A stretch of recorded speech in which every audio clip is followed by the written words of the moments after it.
బాలకృష్ణ భగవానికి సద్గురు మహారాజకి హర నమ పార్వతీపతే హర హర మహాదేవ్. పవిత్రాత్మ స్వరూపులకు ప్రియాత్మ బంధువులారా, యోగ వాసిష్టము యోగ వాసిష్టంలో నిర్వాణ ప్రకరణాన్ని మనం చెప్పుకుంటూ ఉన్నాం. మరి ఈ నిర్వాణ ప్రకరణంలో చిత్తము ఏ విధముగా స్వాధీనం చేసుకోవాలో, మరి ఆ చిత్తము ఎన్నిసార్లు మనం స్వాధీనం చేసుకున్నప్పటికీ అది తనకి స్వభావంగా ఏదైతే అలవాటు పడి ఉందో దాని ఎందే పోతుందో కానీ కొత్తగా అలవాటు దానికి పట్టడం ఇంకా కావడం లేదు. అందుకని అడుగుతూ ఉన్నారు శ్రీకృష్ణుల వారు. కుంభఋషికి అడుగుతున్నారు, మీరు చెప్పింది వింటూ ఉన్నాను, కానీ ఇది యథాస్థానం ఉద్వాసయామని చెప్తుంటాం కదా మనం. పూజంతా ఇంతంటే చెప్తాం యథాస్థానం ఉద్వాసయామి. కాబట్టి ఆ ప్రకారం ఇది యథాస్థానంకే పోతుంది, కానీ ఇది మార్పు రావటం లేదు. అందుకని దాని విషయాన్ని అడుగుతూ ఉన్నారు. మాటి మాటికి ఆయన ఇంకా ఊరుకోవడం లేదు. మళ్ళీ అడుగుతున్నారు, చేతసః కిం మునే మూలం కో అంకురః కో అస్య సంభవః కాసేకాః కేచవా స్కంధాః కథం ఉన్మూల్యతే చేతసః. ఒకేసారి ఒకే విధంగా అడుగుతుంటుంటే ఎన్నిసార్లు చెప్తుంటే మీకేమి పడడం లేదా అని కోప్పడతారేమని ఒక వంకాయలు ఉన్నా సరే రోజు అదే ఎగురు పెట్టారనుకోండి, దాన్ని మార్చి మార్చి పెడితే వారం రోజులు వంకాయ వండినా ఇంకా పూర్తాయన్నమాట. మా వారికి ఎంత బాగా వంకాయ కూర వాడ వచ్చిందని అర్థమైంది. ఆ ప్రకారంగా ఇప్పుడు ఈయన కూడా ఆ చిత్రానికి ఇప్పుడు ఇంకో రావులు అడుగుతూ ఉన్నారనమాట. ఏమని? చేతసః కిం మునే మూలం. చేతసః ఈ యొక్క ఈ చిత్తానికి మూలం ఏమిటి అని అడుగుతున్నారు. దీనికి మూలము ఏమిటి? ఇంకా సరే, మరి మూలం ఉంటే ఊరుకుంటాయా?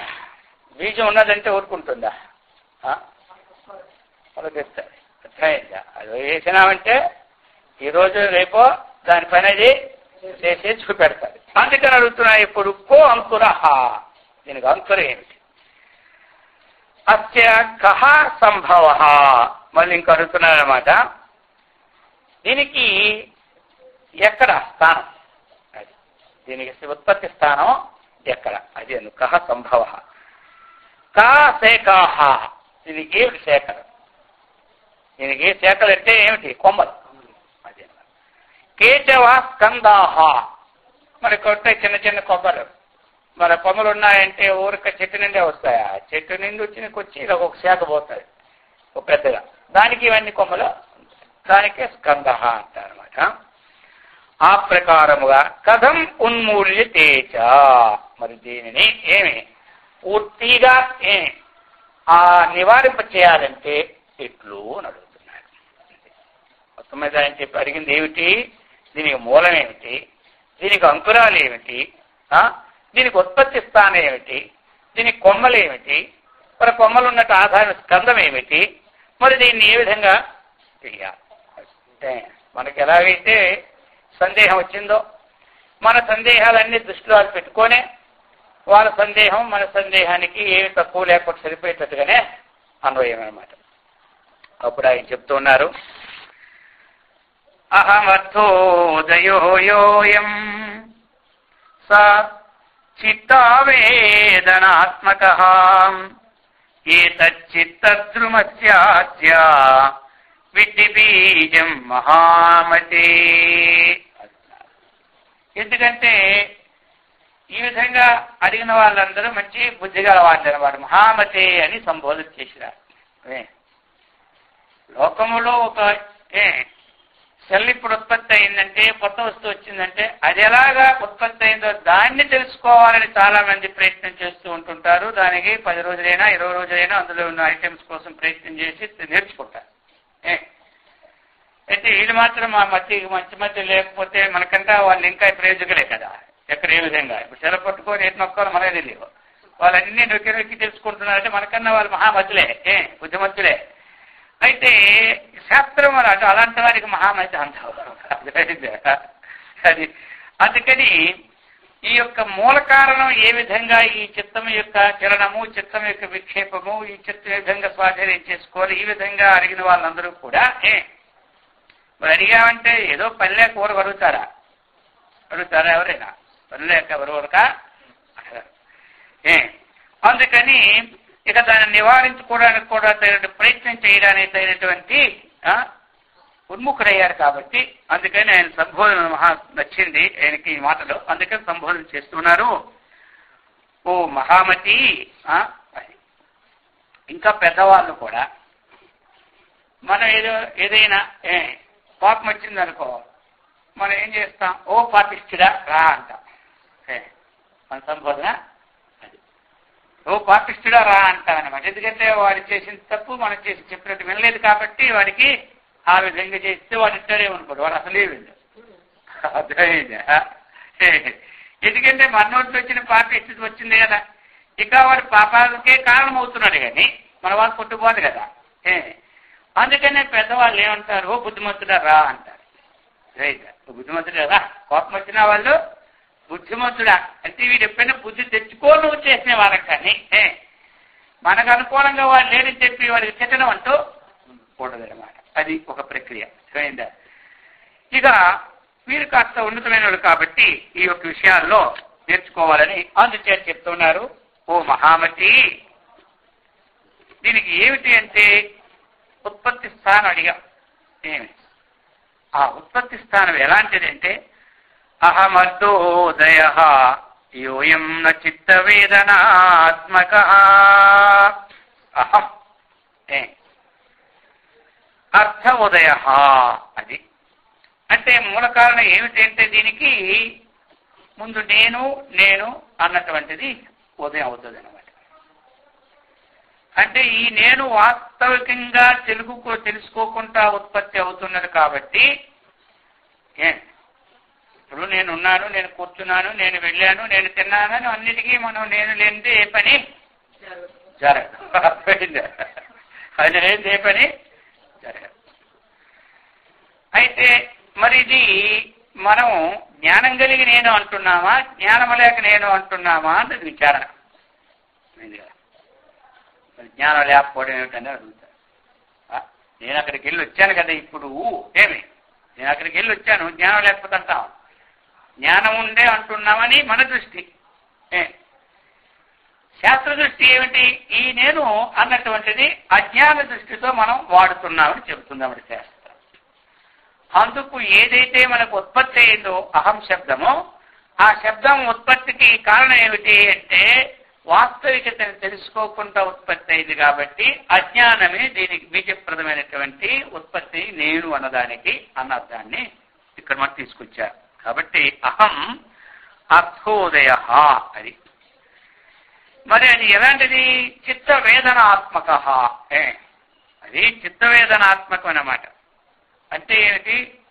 ఇప్పుడు నేను నేను నేను నేను నేను అంటూ ఉంటుంటే కొంతమంది ఏమంటారు, ఏదైనా ఒక వస్తువుని 10 సార్లే మనం అన్నాం అనుకోండి, అందరూ ఏమంటారు? మన తెలుగులో కూడా ఏమంటాం? దానికి ఏమి ఆ వస్తువునందు అతనికి ఎంత అభిమానమో ఉందంటాం. అంటావా లేదా? అంటాం. ఎందుకు? ఒక వస్తువుని నిద్రలో కూడా పలవరిస్తున్నాం అనుకోండి, అలానే బాహ్యంగా అంటున్నాం అనుకోండి, ఇప్పుడు మనం ఏమంటాం? ఒక అభిమానాత్మకంగా ఎంచుకుంటూ అభిమానాన్ని వ్యక్తం చేస్తాం. అదే శాస్త్రం కూడా ఆ విషయాన్ని చిత్తవేదనాత్మక ఇది తెలుసుకుంటుంది. వేదనాత్మకం అంటే ఏమిటి? తెలుసుకోవడం. వేదన అంటే ఏమిటి? ఇక్కడ దుఃఖమని కాదు, అర్థమైంది కదా. వేద అంటే ఏమిటి? జ్ఞానాతి. అహం వేద ఏవం వేద ఇత్యుపనిషత్తు అంటారు. అర్థమైందా? ఏవం వేద అంటే ఈ విధంగా తెలుసుకోవాలి ఈ ఉపనిషత్తు. అప్పుడు వేద అంటే ఏంటి? కాబట్టి ఈ ప్రకారముగా ఏమి ఈ చిత్తము అజ్ఞానం నుంచి ఉత్పత్తి అయినటువంటి అహం వేదనాత్మకమైనటువంటి వృత్తి ఉంది కదా, అది తెలుసుకుంటుంది. అయితే మరి ఏమని తెలుసుకుందని? వాస్తవికమైనటువంటి స్వరూపాన్ని తెలుసుకోకుండా అది నేను నేను అనుకుని ఈ వ్యవహారంలో పడింది. అందుచేత మరి ఈ చిత్తమనే వృక్షానికి మూలం ఏమిటంటే అజ్ఞానాత్మకంగా కూడిన అహమే మూలం. అదే అదే తేల్చినటువంటిది. ఏమిటి చెప్పారంటే ఈ చిత్త వృక్షానికి ఏమిటంటే అజ్ఞానాత్మకమైనటువంటి అహమే దీనికి మూలం అని చెప్పుకొచ్చారు. అదేనమాట. అది చెప్తే ఇంకా చెప్తున్నారు ఇప్పుడు దానికి కూడా. పరమాత్మ పదం క్షేత్రం క్షేత్రం మాయామయస్య తతు ఏతస్మాత్ ప్రథమోద్భిన్నాత్ అంకురోహ అనుభవాకృతి.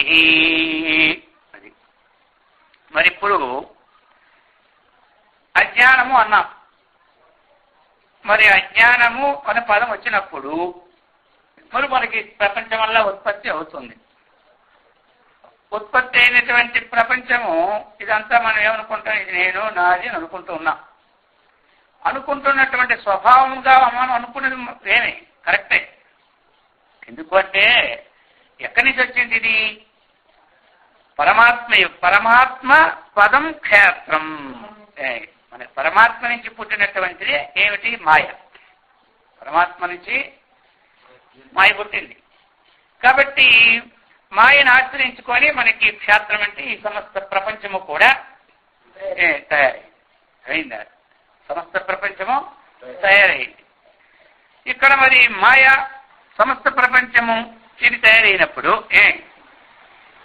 మాయామయస్య తతో అది దేనితో ఏది తయారైందో అదంతా దాని మయమే. ఒక బంగారంతో వస్తువులు తయారైతే ఇదంతా బంగారం మయం. ఓ బంగారంతో మనం గోడలు తలుపులు అన్ని చెక్కించుకో పెట్టుకుంటే ఇంటికెళ్ళగానే ఉంటారు వాళ్ళు. ఇదంతా బంగారు మయం అయిపోయిందంట. మైట్ ఎక్కడ ప్రాచుర్యార్థంలో మైట్ ఉపయోగిస్తామన్నమాట. ఓ దగ్గర అతికి విశేషార్థంలో మైట్ ప్రత్యయం వస్తుంది కదా. మరి వచ్చినప్పుడు ఇదంతా బంగారు మయం అంటాం. మరి ఇదంతా ఏమిటిందా? మృణ్మయం. వాచారంభణం వికారం నామధేయం ఏమంటారు? రాష్ట్ర మృణ్మయం అనేస్తాం. ఆ ప్రకారం ఇదంతా మాయామయం. ఏమిటి మాయామయం? అఖిలం జ్ఞాత్వా బ్రహ్మపదం ప్రవిశ విదిత్వా అన్నారు శంకరాచార్య వారు. బలిగోవింద శ్లోకాల్లో ఏమంటారు? మాయామయం ఇదం జ్ఞాత్వా బ్రహ్మపదం ప్రవిశ విదిత్వా. అది తెలుసుకోమంటారు. అది తెలుసుకోవాలి. అందుచేత ఇదంతా ఏమైంది? క్షేత్రం అంతా ఏమైంది? మాయామయం అయిపోయింది అనమాట. ఏ తస్మాత్ ప్రథమోద్భిన్నాత్ అది. మరి ఇక్కడ మొట్టమొదట మనకి ఉత్పత్తి ఏ తస్మాత్ ప్రథమ అది మొట్టమొదట ఈ మాయామయం నుండి మనకి ఉత్పన్నమైనటువంటిదే ఈ అహం. ఈ మాయామయం నుండి మొట్టమొదటి ఉత్పత్తి అయినటువంటిది ఏమిటిది? అహం. ఇది అనమాట. అది చేత అది చెప్తున్నారు. అంకురో అనుభవాకృతి. అది ఇక్కడ మనం చెప్తున్నారు. ఇది మొట్టమొదట మనకు ఉత్పత్తి అయినటువంటిది అంకురము ఇక్కడ అనమాట. మనకి అంకురము. అంకురం అంటే ఏమిటి? అది మొలకెత్తడం అనమాట. లోపట ఉంటుంది బీజం. అదే మూలా విద్య అజ్ఞానం. అర్థమైంది కదా. దాని నుంచి దీనికి అంకురం ఏంటి అడిగాం. దీనికి మూలం ఏమిటి అడిగాం. మూలం అనేది ఇంకేముంది? మూలం అనేది దీనికి వాస్తవికం లేకుండా ఉన్నటువంటిది తెలుపుకుంటా మనకి దాచిపెడుతూ ఉందన్నమాట. అది అజ్ఞానం. ఇక అజ్ఞానం నుంచి అంకురం ఏమొచ్చింది? అహం అని వచ్చింది. అయితే మరి ఇది అంకురం. ఇక్కడి నుంచి దీని పర్యవసానం చెప్తున్నారు.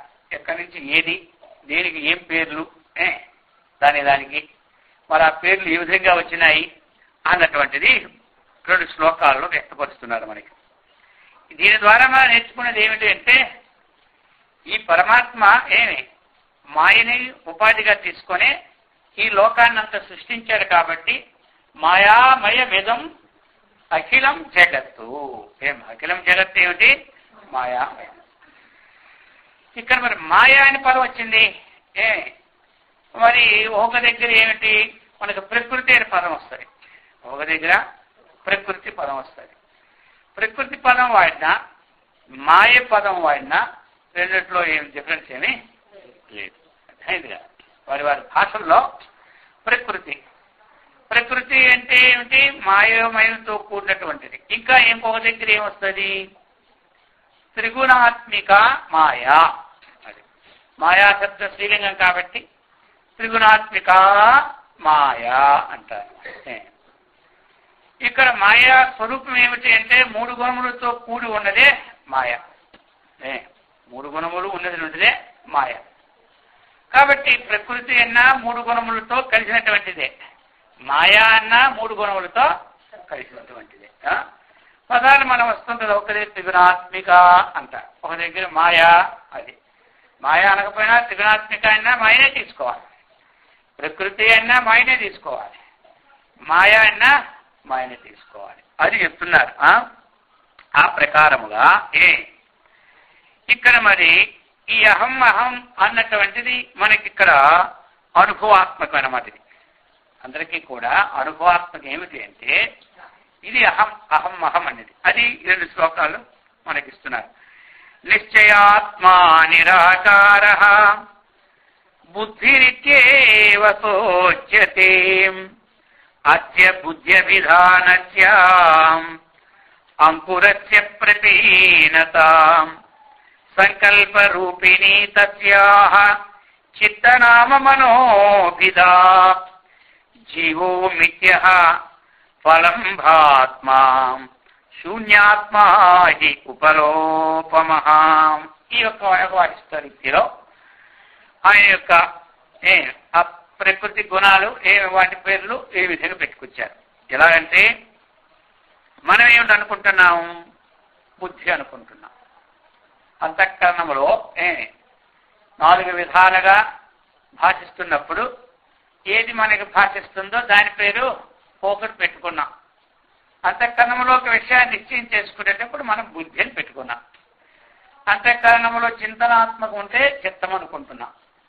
అంతఃకరణంలో సంకల్ప వికల్పాత్మకం ఉంటే మనస్సు అనుకుంటున్నాం. మనం బుద్ధి చిత్త అహంకారం. అంతఃకరణంలో అహం అహం అనుకుంటుంటే మనం ఏమనుకుంటున్నాం? అహంకారం అని అనుకుంటున్నాం. ఆ ప్రకారముగా ఇక్కడ నిశ్చయాత్మ నిరాకార బుద్ధి ఇత్యేవ స ఉచ్యతే. ఇక్కడ కూడా ఏం చెప్పాడు? నిశ్చయాత్మ అది అదే చెప్పింది. నిరాకార అది. ఇప్పుడు మనకి నిరాకారం అన్నప్పుడు ఇక్కడ డౌట్ వస్తాయి. నిరాకారం అంటే పరమాత్మ కదా, నిశ్చయాత్మకం అంటే తెలిసిపోతుంది, నిరాకారం అంటే ఇదేంటికి ఎలాగా అని వస్తుంది. ఇక్కడ నిరాకారం అంటే ఏమిటి? ఏది నిశ్చయం చేసావో ఆ ఆకారాన్ని మార్పు లేకుండా ఉండడమే నిరాకారం. అర్థమైంది? శ్లోకంలో నిరాకారం అనేది పరమాత్మ పదం కదా. మరి నిరాకారాయ నమః నిర్వికల్పాయ నమః అంటుంటే ఎవరి కోసం? ఇది పరమాత్మ కోసమే. కాబట్టి నిరాకారో నిశ్చయాత్మ. ఏదైతే నిరాకారము ఒకటి, దాని యొక్క ప్రతిరూపము బుద్ధిగా తీసుకుంటారు ఒకటి. ఇక్కడ నిశ్చయాత్మకమైన మార్పు లేనటువంటి ఏ స్థితిలో ఉందో ఆ స్థితిని మనం ఏమంటాము? బుద్ధి అంటాం. బుద్ధి అంటాం కదా. మాట అందరికీ ఏమంటాం? సరే పని చేయకపోతే ఏమంటాం? నీకు బుద్ధి లేదురా అంటాం. ఎందుకు బుద్ధి లేదని మాట ప్రయోగిస్తాం? చెప్పాలి మీరు. ఆయనకి స్వయంగా నిశ్చయం లేదు, మనం చేసి నిశ్చయాన్ని పాటించదు. స్వయంగా విచారణ చేసి నిశ్చయించే కెపాసిటీ ఆయనకి లేదు. మనం నిశ్చయించేలా చేసినా సరే లేదు. ఏమంటారు? ఇప్పుడు మనం ఉపయోగిస్తాం మాట, నీకు బుద్ధి లేదు అంట. అసలు ఆ బుద్ధి అంటే ఏమిటని మనకు తెలిసిపోయిందా లేదా? బుద్ధి మనకి తెలిసి వారికి లేదంటున్నావా? కాదు, బుద్ధి స్వరూపం మనం తెలుసుకొని వారికి బుద్ధి లేదంటున్నావా? లేదా అందరూ బుద్ధి లేదంటుంటే మనం బుద్ధి లేదంటున్నావా? ఇప్పుడు అర్థమైందా? ఇప్పుడు మనం అది అందులో మనం అర్థమైంది కదా. ఇప్పుడు బుద్ధి అంటే తెలుసుకోవాలి కదా మరి. ఇప్పుడు అదేదో పాఠంలో ఇది బుద్ధి అనుకుంటుంటే వెళ్ళిపోతుంటుంది అది. ఇప్పుడు మనం బుద్ధి లేదు అంటున్నాం, అసలు మనకి బుద్ధి లేదు అంటున్నావా?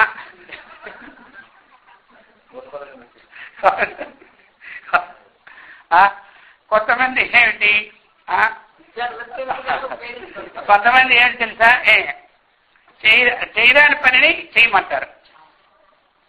ఏంటి చేయరాని పని చేయమంటారు, వారికి అది ఇష్టపడదు. వీడేమంటాడు, నీ బుద్ధి లేదా ఇన్నిసార్లు చెప్పిన అంటాడు. అర్థమైంది? ఇప్పుడు ఈ పని చేయకూడదు అని స్వతహాగా వచ్చింది, వీడు ఏదో ఆ పని చేస్తే దాని కొంత లాభం వస్తుంది, లేకపోతే ఏదో ఉలగీదు అంటారు. ఇప్పుడు వీడు ఉపయోగిస్తుంటాడు వాడికి. అర్థమైంది? వాడికి తెలుసు ఇది పని మంచిది కాదు, మనం చేయకూడదని. కానీ వీడి ప్రేరణాత్మకం 4 సార్లు పడినప్పుడు ఇప్పుడు వీడు ఉపయోగిస్తాడు, నీ కింద చెప్పిన బుద్ధి లేదురా అని. ఆ పని చేస్తే దానివల్ల కొన్ని వేలు వస్తుంది ఏమే అది. వాడు అప్పుడు ఇది తప్పేమో అంటే తప్పో ఒప్పో చెప్పించేయాలి కదా, మళ్ళీ మాట్లాడతారు. ఇప్పుడు ఎలా ఉంది ఇది మరి మనకి? కాబట్టి వ్యవసాయాత్మిక బుద్ధి, అర్థమైందా? వ్యవసాయాత్మిక బుద్ధి. అవ్యవసాయ సాక్షిణ బహవ మత, అర్థమైంది కదా. కాబట్టి ఇక్కడ నిశ్చయం అన్నటువంటిది చెడు మంచని లేదు. చెడు నిశ్చయం చేసినా అది బుద్ధే, మంచి నిశ్చయం చేసినా బుద్ధే. ఇక నిశ్చయాత్మిక అని అన్నారు కానీ అర్థమైందా, ఫలాన్ని నిశ్చయం చేయాలనేది లేదు. కాబట్టి ఏది నిశ్చయం చేయాలా ఏది నిశ్చయం చేయకపోవాలా అన్నటువంటిది బాలుడికి తెలియదు కదా, బాలుడికి తెలియదు. మరి ఒక ఇంతకాలం వచ్చినా మనము ఏది నిశ్చయం చేయాలి ఏది నిశ్చయం చేయకపోతే ఆ బాలుడితో మనం సమానమే. కానీ వృద్ధులు అనడానికి మనకి అంటే ఇంట్లో వృద్ధులమే, వయసుతో వృద్ధులమే, మళ్ళీ ఈ క్లాసులో అందరం బాలురమే. ఆ క్లాసులో ఆయన ఎలా బాలుతో ఏమంటారు, ఏది అనిత్యాత్మక నిశ్చయం చేసి నిశ్చయాత్మక అనిశ్చయం చేసుకుంటుంటే ఎన్నాళ్ళే నీ క్లాసులో మనం బాలురమే. ఈ క్లాస్ ఎన్నారైనా ఇక బలానం రోదనం బలం. ఇప్పుడు మరి ఆయన ఏడుస్తూ ఉంటుంటే ఆయనకి రోదనం బలం, లేకపోతే ఒకటికి బలం రాదు. పని అనుకున్న పని సాధించలేడు బాలుడు. అలా కూర్చొని అనుకోండి అంతేమో, ఏంటి కేకలేస్తే కదా వాడికి అర్థం కాకపోతే ఏది కావాలి 4 వస్తువులు తెచ్చి ఇది అంటాడు. అర్థమైంది? ఆ ప్రకారంగా మనము కూడా ఏది నిత్యాత్మికానికి అనిత్యం అయిపోతుందో మనస్సు, అప్పుడు భగవంతుని కోసం మన వాదనం చేస్తూ ఉండాలి. రోజు చేస్తూ ఉంటుంటే అది మనకు బలంగా తయారవుతుంది అనమాట. అర్థమైందే? అందుచేత ఇక్కడ నిత్య బుద్ధి అంటే ఏమన్నా అందరూ అర్థం చేసుకొని నిత్యాత్మిక బుద్ధి అది అదే నిశ్చయం చేయని మొత్తం మీద. ఒకరెళ్ళి ఒకడు కుట్రా అంటాడు, వాడు నిశ్చయం చేశాడంతే. ముందు మనం నిశ్చయం చేస్తే కదా ఏ పని చేయగలం చెప్పండి. ఇప్పుడు ఇక్కడికి రావాలా వచ్చా అనుకున్నంత వరకు మనకి అది బుద్ధి ఇంకా లేనట్టే. అంటే మామూలు విషయం, అందరికి బుద్ధి లేదండి కాదు. ఇప్పుడు మన దగ్గర కూర్చొని ఇక్కడ రావాలా అనుకుంటుంటే అప్పటికి ఇంకా మన బుద్ధి ఇంకా ఏమి వేరే త్రోవలకు రాలేదు అనమాట. ఎలాగైనా వెళ్ళి తీరాలి మనం, ఎన్ని పనులున్నా. అది ఎప్పుడైంది? ఇంతకన్నా ఒక పని ఎక్కువ ఉంది కాబట్టి బయటని ఈ రోజు అక్కడికి వెళ్తే ఆ పని కాదు కాబట్టి ఈవేళ మాత్రం సత్సంగి వెళ్ళకూడదు, నిశ్చయం చేసుకోవాలి కూడా. ఎందుకంటే అదే ఒక్కో పని నిశ్చయించుకోండి. ఇక్కడికి వస్తేనే బుద్ధి ఉన్నట్టు, లేదా అక్కడికి వెళ్తే బుద్ధి లేదు కాదు. అర్థమైందా? ఇక్కడ మాత్రం నిశ్చయాత్మికం ఆ పని, అది కానీ ఇది కానీ ఇది. అందుచేత ఈ ప్రకారమైన రూపం ఏదైతే ఉన్నదో ఈ స్వరూపాన్ని ఏమంటారు? బుద్ధి అంటారు. ఇది మంచిది చెడ్డది అన్నటువంటిది అది మనకి ఏమి తస్మాత్ శాస్త్రం ప్రమాణంతే కార్యకార్య వ్యవస్థితో జ్ఞాత్వా శాస్త్ర విధానోక్తం కర్మకర్తం ఇహ అర్హసి. అది అక్కడికి పోవాలన్నమాట. అర్థమైంది కదా? ఏది మంచిది, ఏది చేయదగినది, ఏది చేయరానిది మనం విద్య ద్వారా తెలుసుకుంటాం. అర్థమైందా? మనం శాస్త్రం ద్వారా తెలుసుకుంటాం. అది అందుకని నిశ్చయాత్మ నిరాకార బుద్ధిరిత్యేవ స ఉచ్యతే అని చెప్పారు. అన్య బుద్ధ్య విధానస్య అంకురస్య ప్రపీనత. ఇంకా ఇప్పుడు చెప్తున్నారు అస్య దీనికి ఏమి, ఇప్పుడు ఈ బుద్ధి విధానం మనకి ఇంతవరకు తెలుసుకున్నాం. ఇక దీన్ని తెలుసుకున్న తర్వాత ఇప్పుడు ఈ బుద్ధి అనేది ఏమిటి, ఒక సూక్ష్మత్వం అన్నమాట. ఉదాహరణకంటే ఒకటి సూక్ష్మత్వం. కాబట్టి మరి దీనికి స్థూలత్వం ఏమిటి అంటే చెబుతున్నారన్నమాట అక్కడ, సంకల్ప రూపిణి తస్యాహ చిత్తనామ మనోభిద. ఇది ఒక దీనికంటే అవి ఇంకా స్థూలం. అది లోపటే ఇది ఎన్ని ఇటు అనుకుంటున్నా అది లోపల సూక్ష్మంగా ఒక నిశ్చయం చేస్తే ఈ రెండు తిరగలేదు. ఈ రెండు అయిపోతాయి, వెంటనే అయిపోతాయి చిత్తం కానీ మనస్సు. అందుకు చెప్తూ ఉన్నారు ఇక్కడ, ఈ చిత్తము మనస్సు ఈ రెండు సంకల్ప రూపమనే ఇక్కడ. మనం ఏంటంటే అందులో సంకల్పాత్మక అంతఃకరణ వృత్తి మనః, చింతనాత్మక అంతఃకరణ వృత్తి చిత్తమని అనుకున్నాం. అందులో గురించి మించడం ఒకలాగే. అయితే ఇందులో సంకల్ప రూపంతో మనం ఏదైతే ఉంటుందో సంకల్పం, దాని పేరు మనస్సు. మనస్సు మనస్సు అనుకుంటున్నాం కదా అందరం. ఏమిటి మనస్సు ఎవరు అడిగారు. మనస్సు అంటే ఏమిటండి, అది కనబడుతుందా అని అడుగుతారు కొంతమంది. అది కనబడేది కాదు, మనస్సు కనబడేది కాదు. అయితే మరి ఏంటి మనస్సు అంటే ఏం చెప్పాలి మరి? మనస్సు అంటే ఏం చెప్పాలి అంటే, ఒక పని చేద్దామా మానేద్దామా, ఈ వృత్తి ఎంతవరకైతే మనస్సు మనకు అంతఃకరణం ఉంటుందో అదే మనస్సు. ఈ పని మనం చేద్దామా మానేద్దామా, ఈరోజు పలాని కూర వండుకుందామా మానేద్దామా అని ఎంతవరకైతే ఉందో అంతవరకు దీన్నే ఉంటారు మనస్సు. ఈరోజు స్వచ్ఛంగా వెళ్దామా మానేద్దామా, ఈ వృత్తి ఎంతవరకు ఉంటే అప్పుడేమైంది, ఇదే మనస్సు. అర్థమైందా? మనస్సు అంటే ఇంకోటి కాదు. బుద్ధి అంటే నిశ్చయం, ఏ పనైనా నిశ్చయం. ఆ పని చేద్దామా మాందాం అన్నప్పుడే మనస్సు అయింది. ఇప్పుడు మనస్సు అయింది. సరే, ఇప్పుడు మనం ఒక పనిని అదే ఆలోచనతో ఉంటుంటాం అన్నమాట. ఈ పని ప్రవేశించిన తర్వాత ఎట్లా ఆ పని ఏ విధంగా చేస్తూ ఉంటుండాలి, దాన్ని ఎంతవరకు చేస్తూ ఉంటుండాలి, ఈ ప్రకారమైనటువంటి ఆ పని విషయంలో ఉన్నటువంటి లోతుపాతులను మనము ఎంతవరకు అయితే అనుకుంటుంటామో దానికే చిత్తం అంటారు. దానికే చిత్తం. అనుకోవడం ఏమిటి? చింతన. అనుకోవడం చింతన. ఇప్పుడు మనము ఒక నిశ్చయానికి వచ్చాము. ఈ నిశ్చయం చేసుకున్న దాన్ని మాటి మాటికి చింతించామనుకోండి, దాన్ని ఏమంటారు? చింతన అంటారు. అది చింతన అనమాట. ఆ చింతన గలది సమయాన్ని చిత్తము అంటారు. ఆ సమయంలో ఆ వృత్తిని చిత్తము అంటారు. అది చెప్పుకొచ్చారు. ఈ ప్రకారముగా సంకల్ప రూపిణి తస్యాహ చిత్తనామ మనోభిదా జీవో మిథ్య ఫలంభాత్మా శూన్యాత్మా హి ఉపలోపమః. ఇప్పుడు మనకి చెప్తూ ఉన్నారు. ఇక ఇప్పుడు మనకి పరమాత్మ అన్నటువంటిది స్వరూపం ఏమిటంటే, ఒకటి నాశము కానటువంటిది, పరిణామము లేనటువంటిది, అందరిలో ఉన్నటువంటిది అని మనకి పరమాత్మ అన్నటువంటి దానికి అది ఇప్పుడు తెలుసుకున్నాము. మరి ఇప్పుడు ఇక్కడ జీవ అనే పదం ఇచ్చారు.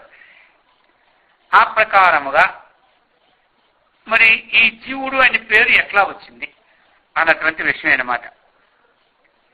ఏదైతే మనకి అంతఃకరణంలో మనం చెప్పుకున్నప్పుడు ఒకసారి చిత్తం అంటారు, ఒకసారి మనస్సు అంటారు. ఆ రెండింటిలో ఏది వచ్చినా ఒకే అర్థాన్ని మనం తీసుకునే తప్పేమీ లేదనమాట. నా చిత్తం ఇప్పుడు బాగులేదన్నా, కొంతమంది ఏమంటారు, ఇప్పుడు ఆరోగ్యం బాగలేకపోతే ఇప్పుడు ప్రాణమే బాగలేదంటారు. ఏమంటారు ఇప్పుడు ప్రాణం బాగలేకపోతే మా దగ్గర విన్నాడు, ఏంటి ప్రాణం బాగలేదా అని అప్పుడు ఆలోచిస్తే ఇది ఆరోగ్యం బాగలేదు. అర్థమైందా? అదేనమాట. ఇక దానికి చూడండి, ఇప్పుడు అనారోగ్యం కింద ఆరోగ్యం బాగలేదు అంటే అనారోగ్యం, ప్రాణం బాగలేదు అంటే అందుగా 15 పదాలుగా ఏమి వాటిని మనం తీసుకుంటున్నారనమాట దానికి ఆయా సబ్జెక్టుని బట్టి. కాబట్టి మరి ఇక్కడ మనకి జీవ అంటున్నాం, చిదాభాస అంటూ ఉన్నాం. అనేటప్పుడు ఏమిటి, దేన్ని అంటాం జీవుడు, దేన్ని అంటాం చిదాభాసుడు. ఇక్కడ మనకి పరమాత్మ అన్నటువంటిది ఈ రెండింటికి భేదమే ఉండదు, జీవుడికి చిదాభాసుడికి. చైతన్యం అంతా వ్యాపకమై ఉంది, చైతన్యం అంతా వ్యాపకమై ఉంది. మరి వ్యాపకమైన చైతన్యము పరమాత్మ సర్వవ్యాపక అన్నారు. సర్వవ్యాపక అంటే దీని ఎందుకు కూడా పరమాత్మ ఉన్నారా లేదా సందేహం మనకి పడుతుంది. దీని ఎందుకు పరమాత్మ లేడు అంటే సర్వవ్యాపకమైన పదం పోదరాదు. ఇప్పుడు సర్వవ్యాపకమైన పదం మరి దీని ఎందుకు కూడా పరమాత్మ ఉంటే ఏమి అర్థమైందా? మరి అది కదలాలి కదా.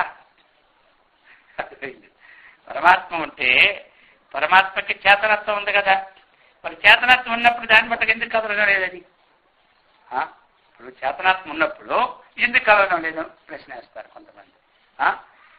కాబట్టి పరమాత్మ సర్వవ్యాపకమే. ఆ పరమాత్మ ఎక్కడ ప్రతిఫలిస్తే కదులుతుందో, ఎక్కడ ప్రతిఫలిస్తే కదలదా అనేది మనం తెలుసుకోవాలి. మనకి పరమాత్మ యొక్క కిరణములు దీని ఎందుకు పడుతున్నాయి, పరమాత్మ కిరణములు దీని ఎందుకు కూడా పడుతున్నాయి, శరీరం మీద కూడా పడుతున్నాయి, శరీరం లోపల కూడా పడుతుంది. ఎందుకు? అంతర్బహిష్ట నారాయణ.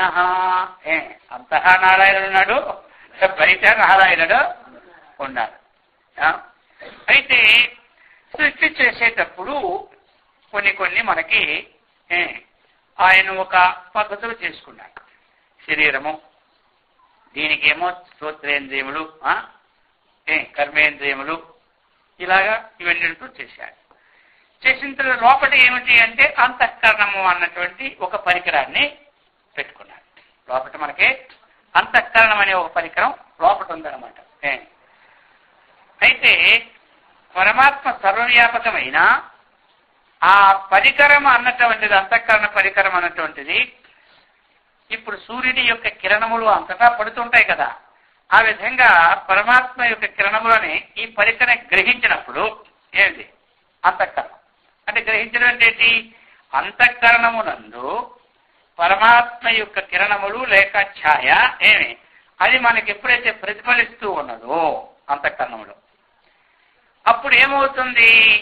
ఇది అంతఃకరణం అన్నటువంటిది జడాత్మకం కాకుండా చేతనత్వంతో కలిసి ఇవన్నీ కదులుతూ ఉన్నాయి, మరి ఆ ప్రకారంగా ఎప్పుడైతే అంతఃకరణములో పరమాత్మ యొక్క కిరణములు పడము లేదా ఆయన ఛాయ పడము అన్నటువంటి ప్రతీతిని తీసుకుంటే అప్పుడు ఈ అంతఃకరణానికి వచ్చినటువంటి పేరు ఏమిటి అంటే జీవుడు పేరు వచ్చింది. అయిందా? దీనికి పేరు వచ్చింది అంతఃకరణ అవచ్ఛిన్నం చైతన్యం ప్రమాత. అంతఃకరణ అవచ్ఛిన్నం చైతన్యం ప్రమాత. ప్రమాత ఇజ్ ఈక్వల్ టు జీవుడు, ప్రమాత ఇజ్ ఈక్వల్ టు జీవుడు అన్నమాట. అయితే మరి జీవుడు మరి చిదాభాసుడు అంటారు. మరి ఈ నిద్రకే డిఫరెన్స్ ఉందా? ఏ డిఫరెన్స్ లేదనమాట. అది ఏంటంటే 2 విధాలు ఇక్కడ. చిత్తు అన్నటువంటి చిది అంటే సప్తమిలో తీసుకుంటే చిది అంటే ఏమిటి? హృదయ అని కూడా తీసుకోవచ్చు అనమాట. చిది అన్నప్పుడు హృదయ, ఆ హృదయం అంతా ప్రతిఫలించినటువంటి ఆభాస. ఆభాస అంటే ఏమిటి? ఒక ఆయన యొక్క సూర్యుని యొక్క ఆభాస అంటే సూర్యుని యొక్క కాంతి అనమాట. ఆభాస అంటే ఏమిటి? కాంతి. కాబట్టి ఆ పరమాత్మ యొక్క కిరణములు మన హృదయాంతర్గతమైన అంతఃకరణం ఎప్పుడు పడుతూ ఉందో అప్పుడు దీని పేరు కూడా చిదాభాసుడు. చిదాభాసుడు ఇంకా ఇచ్చికొంటి జీవుడు ఒకటే, కానీ అంత అంతరంగా అంతే భేదం. కానీ తరంగాల్లో చిదాభాసుడైనా జీవుడైనా ఒక్కటే అన్నమాట. ఇంకా మరి చిత్తు తీసుకుంటే ఇప్పుడు మనము ఒకటి మనసును తీసుకున్నాం, 2 బుద్ధిని తీసుకున్నాం, 3 చిత్తాన్ని తీసుకున్నాం అనుకోండి. మరి ఆ చిత్తము అన్నటువంటి దాని ఎందు ఏ ఆభాస అయితే వచ్చిందో, చిత్తమునందు ఏ ఆభాస పడిందో అప్పుడు దానికి చిదాభాస అని పేరు వచ్చేస్తుంది అనమాట. మరి చిత్తం అంటే ఏంటి? అంతఃకరణము ఒకదాని నుండి ఒకటి లేదు, 4 కూడిందే అంతఃకరణం. కూడటం అంటే 4 దానికి ఎట్ ఏ టైంలో 4 లేవు అక్కడ. ఉన్నది ఒకటే పరికరం. ఆ పరికరం నుండి మన మనోభావన, మన భావన ఏది ఉంటే ఆ భావనకు తగినటువంటి పేరు వచ్చింది. లోపల పరికరం ఉంది, ఆ పరికరం మనకి పనిచేస్తూ ఉంటుంటుంది.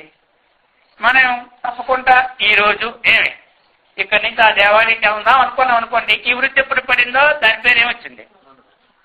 వెళ్దాం అనుకొని పడినప్పుడే వచ్చింది, నిత్యం అయిపోయాయి. నిత్యం అయిపోయిన పేరేమిటి? వెళ్దామో వచ్చి అనుకోని గుర్తుపడింది, అప్పుడేమిటి? మనస్సు. ఇక వెళ్తే అబ్బా ఆ దేవాలయాలు ఎన్ని ఫోటోలు పెట్టారు తెలుసా, అది దేవుడు ఆ బంగారు ఛాయిగా కనబడుతున్నాడు అని ఈ వర్ణం చేసుకొని వెళ్తే చిత్తమైంది. ఈ వర్ణం మనం చేసుకెళ్తే చిత్తమైంది. అందుకని ఇక్కడ జీవుడు అన్నప్పుడు మనకి ఎవరు జీవుడు? జీవుడు అంటే అయితే మరి అన్నిటి ఎందుకు మరి ఎందుకు పడకూడదు అంటే, సృష్టిలో ఒక్కొక్క ఐటెము మృదువుగా ఉంటుంది, ఒక్కొక్క ఐటెము కఠినంగా ఉంటుంది, ఒక్కొక్కటి గ్రహించే శక్తి ఉంటుంది, ఒకటి గ్రహింపడానికి శక్తి. అది సృష్టించారు. సూర్యకిరణాలు ఇప్పుడు అన్ని పడుతున్నాయా లేవా? అన్ని పడుతున్నాయి. మన గోడ ఎందుకు కూడా సూర్యకిరణాలు పడుతూ ఉన్నాయి. మరి సూర్యుడు కూడా గోడ ఎందు పడుతున్నాడు, కానీ గోడలో సూర్యుని మాత్రం ఎప్పుడు మనకి చూడలేదు. గోడ ఎందు సూర్య బింబాన్ని ప్రతిబింబం చూసాం మనం, చూడలేదు. దాన్ని గ్రహించే యోగ్యత అర్థమునందు చూడగలం, దాన్ని గ్రహించే యోగ్యత నీటి ఎందు చూడగలం. కాబట్టి అర్థమునందు చూడగలము, నీటిలో కూడా చూడగలం. అందుచేత వాటిని గ్రహించే శక్తి మరి సూర్యుడు అంతటా ప్రకాశిస్తున్నప్పుడు సూర్యుడు మనం ఆ కిరణాలు ఎక్కడ పడి అక్కడ చూస్తే అక్కడ సూర్యుడు కనపడాలంటే కనపడదు. దాన్ని గ్రహించే యోగ్యత వాటికి లేదు, దాన్ని గ్రహించే యోగ్యత లేదు. అందుచేత ఈ పరమాత్మ చైతన్యం అంతటా వ్యాపకమైనా ఇది కదిలే స్వభావం ఎప్పుడు వస్తుంది అంటే ఈ అంతఃకరణమునందు ప్రతిఫలించినప్పుడే దీనికి చేతనత్వం కదిలేది వస్తుంది. దీని ఎందుకు కూడా ఉంది, దానికి దీనికి లేదు. ఇది విషయం కాబట్టి దీని ఎందుకు లేదు. అయితే దీని ఎందుకు పరమాత్మ ఉన్నా లేదా? ఉన్నాడు. ఎందుకంటే ఎందుకున్నాడని చెప్పుకోవాలి? మూలం అతను, మూలము అతను. అతని నుండి ఏ పదార్థం అయితే పుట్టిందో అది అతనికంటే భిన్నమో కాదు.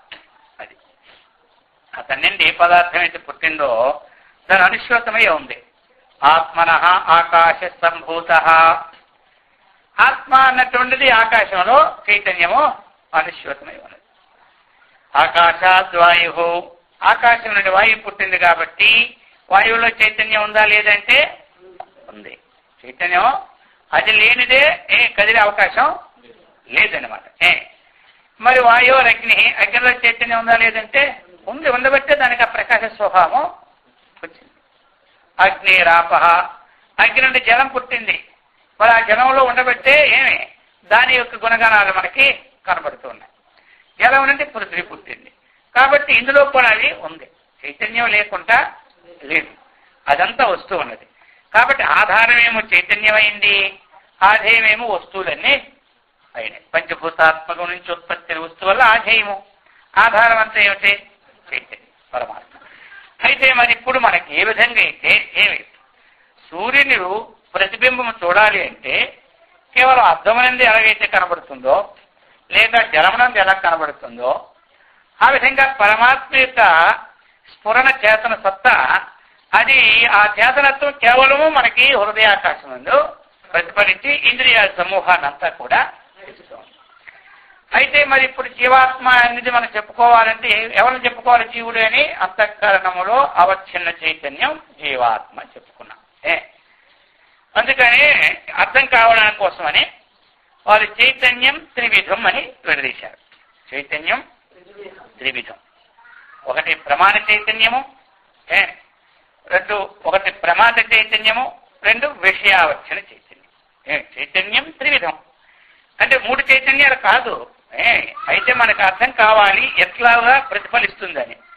ప్రమాణ చైతన్యం, అలాగనే అంతఃకరణం, వృత్తి అవచ్ఛిన్న చైతన్యం, ప్రమాణ చైతన్యం. అర్థమైందా? ఇక్కడ ఎందుకు అంటే జీవాత్మ అని కదా తెలుసుకోవాలి. ఇప్పుడు మరి తెలుసుకోవాలని మన జీవుడి కోసం తెలుసుకోవడం కష్టము. ఎవరి కథలో తెలుసుకోవడం చాలా సుఖం. మన కథ తెలుసుకోవడానికి కొన్ని సంవత్సరాలు పడుతుందన్నమాట. వేదాంతం వల్ల మన కథ చెబుతుంది, అర్థమైంది. ఇతర కథ చెప్పడు. మన కథ మనకు తెలియదా అని మనకు అనిపిస్తుంటుంది. మన కథ మనకు తెలియదా అని అనిపిస్తుంది. అందరి కథలు తొందరగా అర్థం కూడా అవుతుంది. ఆ కథ మళ్ళీ చెప్పడానికి కూడా ఈయన పడుతుంటుంది. ఈ కథ ఏం చెప్పారంటే ఏదో చెప్పారులే స్వామివారు ఆ సూర్యుడు అన్నారు, అదేం అంత వేగ అర్థం అవుతుంది ఏమిటి అదే ఏదో చెప్పారు మరి అది మనం అనుకుంటా. అర్థమైందా? అందుకోసం మన కథ తెలుసుకుంటేనే మోక్షం. అది అర్థమైందా? ఇతరుల కథ తెలుసుకుంటే బంధం. అది ఇంతకుముందు అనుకున్నా, మనంత చూస్తే మోక్షం, ఇతరులంతా చూడాలనుకుంటే బంధం. అందుకోసం ఇక మోక్షం అంటే ఏమంటే మనంతా చూసుకోవడమే. అంతంటే మనంతా చూసుకోవడం. మనం ఎక్కడి నుంచి వచ్చావా? అంతం అంటే నిర్ణయం కదా, నిశ్చయం అనమాట. అంతం అంటే ఏమిటి? నిశ్చయం. దాన్ని నిశ్చయం చేసుకోవాలన్నమాట. అది అంతం అంటే ఇంకా రెండు అర్థం తీసుకోవడం అర్థమే. అర్థులు కాక అర్థమైందే. అంతం అంటే ఏమిటి? వేదాంతం. వేదము యొక్క అంత్యభాగంలో ఉన్న నిశ్చయం అనమాట. అంతం అంటే నిర్ణయం. కాబట్టి ఆ ప్రకారంగా అందుచేత చైతన్యం త్రివిధం. ఒకటి ప్రమాణ చైతన్యం, 2 ప్రమాతృ చైతన్యం, 3 విషయ చైతన్యం. అయితే దీని యందు ఉన్న చైతన్యం విషయావచ్ఛిన్న చైతన్యం అంటాం. ఇది విషయ చైతన్యం. ఇది విషయం అంటే ఏమిటి? మనకున్నట్టు వస్తువులు, విషయాలు అంతే కదా మనకి. ఇది ఒక విషయం, అలాగనే ఇదొక పుస్తకం ఒక విషయం. ఇదంతా విషయం అన్నమాట. విషయం అంటే వస్తువు, విషయ అంటే జ్ఞానం. ఈ పదే పదాల విషయము అంటే వస్తువు, విషయ అంటే తత్సంబంధ జ్ఞానం. అది కాబట్టి ప్రపంచం విషయమైంది, పరమాత్మ విషయి అయినాడు. పరమాత్మ విషయి తెలుసుకునేవాడు. వస్తు జగత్ ఏమైంది? విషయము అయింది. కాబట్టి విషయమందు వ్యాపించి ఉంది చైతన్యం.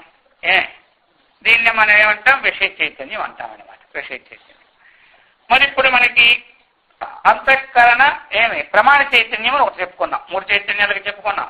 విషయ చైతన్యం అంటే ఈ విషయమందు వ్యాపకమైన చైతన్యం, దీని యందు కూడా చైతన్యం ఉంది కాబట్టి ఇది విషయ చైతన్యం అయిపోయింది.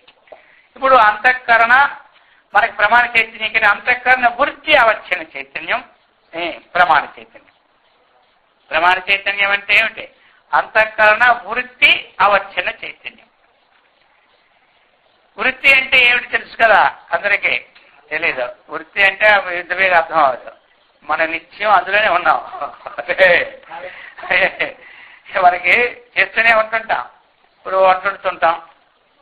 సరే, ఒకరోజు ఫోన్ చేశారు అమెరికా నుండి పిల్లలు. ఎప్పుడు 4 రోజులు పోయాక వచ్చేస్తున్నాం. ఇప్పుడు మనకి వంట చేస్తున్నా ఎక్కడ ఉంటుంది మనసు? ఆలోచన ఉంటుంది కదా. ఇక అది మరి చేస్తూ ఉంటుంటే ఇప్పుడు పని జరుగుతుందా? వంట ఆగిందా? లోపట అది ఆగిందా? లోపటది ఇంకా దగ్గరికి వచ్చిన కొద్ది యాతన. ఇంకా చదవలేదు, బజార్కి వెళ్ళలేదు, ఇంకా తేలేదు, ఇంకా చెయ్యాలి.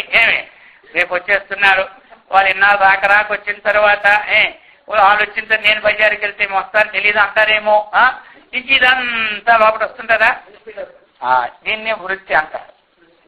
ఈ వృత్తి జనం కదా. మరి ఆ చైతన్యం ఎప్పుడైతే ఈ వృత్తి ఎందుకు పడుతూ ఉన్నదో దాన్ని ప్రమాణ చైతన్యం పేరనమాట.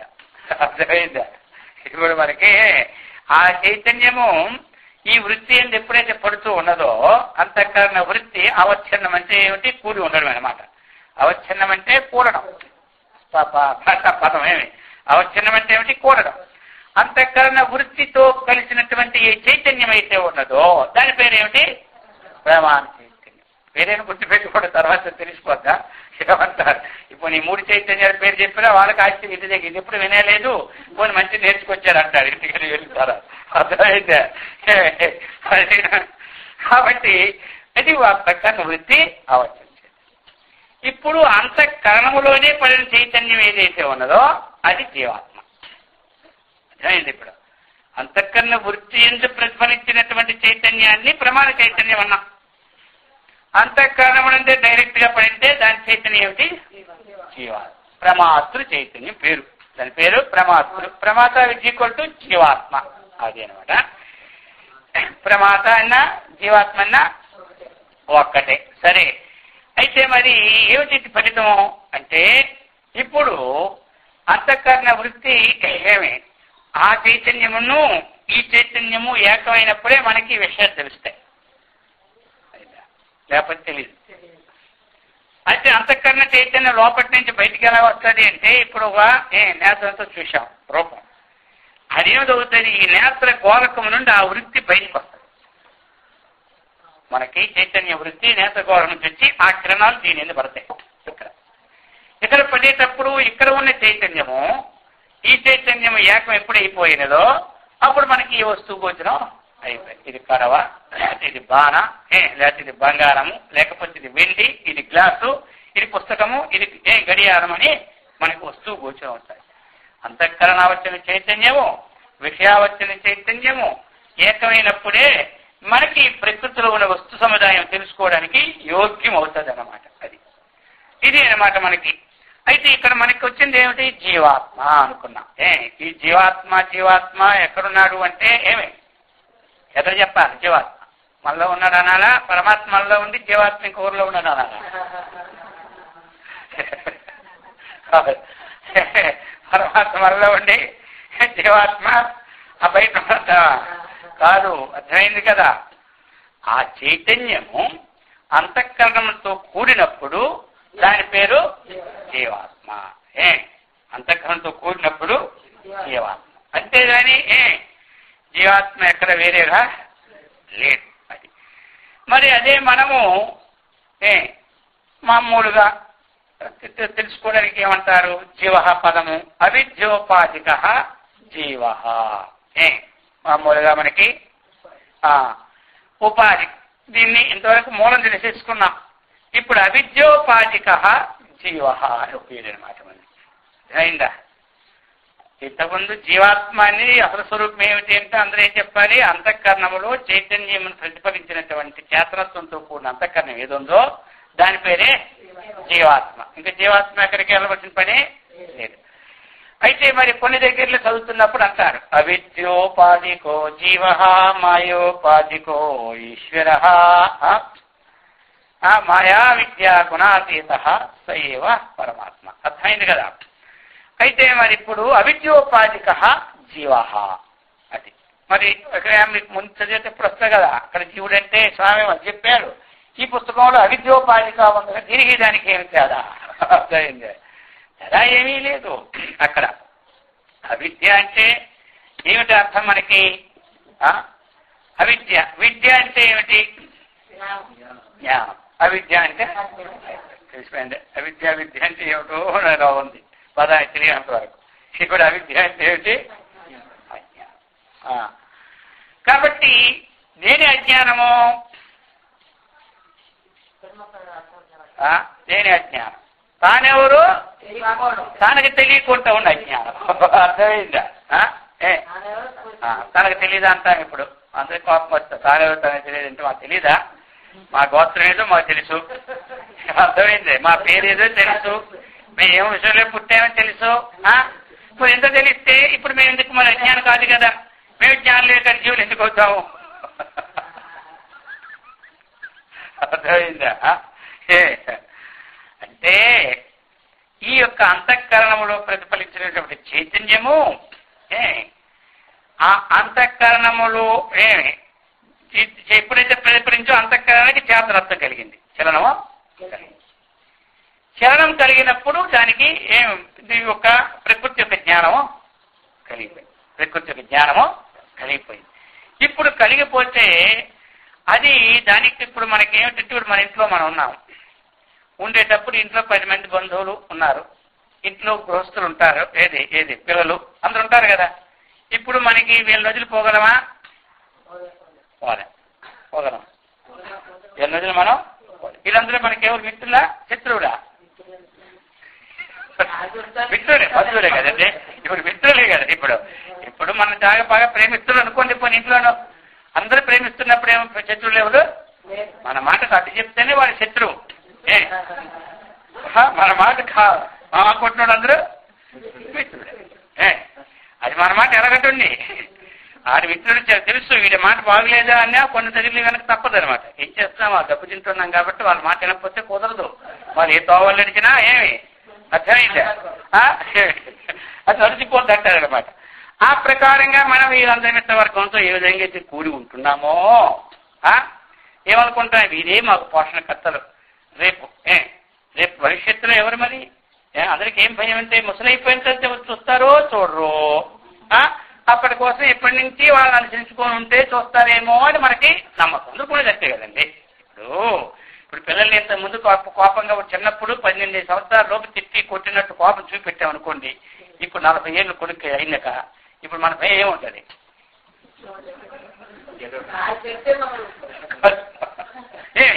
మళ్ళీ ఏమో భవిష్యత్తు ఇక నేను మూల పడిపోయినట్టు చూసేవాడు ఆవిడ. అందుకని సర్దుకొని ఉంటున్నావా లేదా? అందులో ఆ ప్రకారముగా అంతఃకరణం అని కొన్ని ధర్మాలతో కలిగి ఉంది. అంతఃకరణం అనేది ఎలాగైతే ఈ గృహస్థాశ్రములు ఇంట్లో గృహస్థ ధర్మాలు కొన్ని కలిగి ఈ పిల్లల యందు వారి యందు ఈ ప్రీతి అన్ని కలిగి ఉంటున్నదో మనం ఉంటున్నాము. దీని ఎందు ఈ ధర్మాలు ఉంటే కదా మనం ఉంటున్నాం. ఆ ప్రకారంగా అంతఃకరణం అందు కొన్ని ధర్మాలు ఎప్పుడు నెలకొని ఉంటుంటాయన్నమాట. వాటినేమో ఏం చెప్తా శాస్త్రం? కామ సంకల్పో విచికిత్స శ్రద్ధ అశ్రద్ధ హ్రీహి దీహి వీహి ఇచ్చే తత్సర్వం 4 చెప్పి ఈ ప్రకారంగా అన్ని చూసుకోమండి. అందుకే వర్ణిస్తుంటా. లేకపోతే కామం అంటే కోరిక, సంకల్ప, విచికిత్స అంటే ఏమిటి? సందేహం.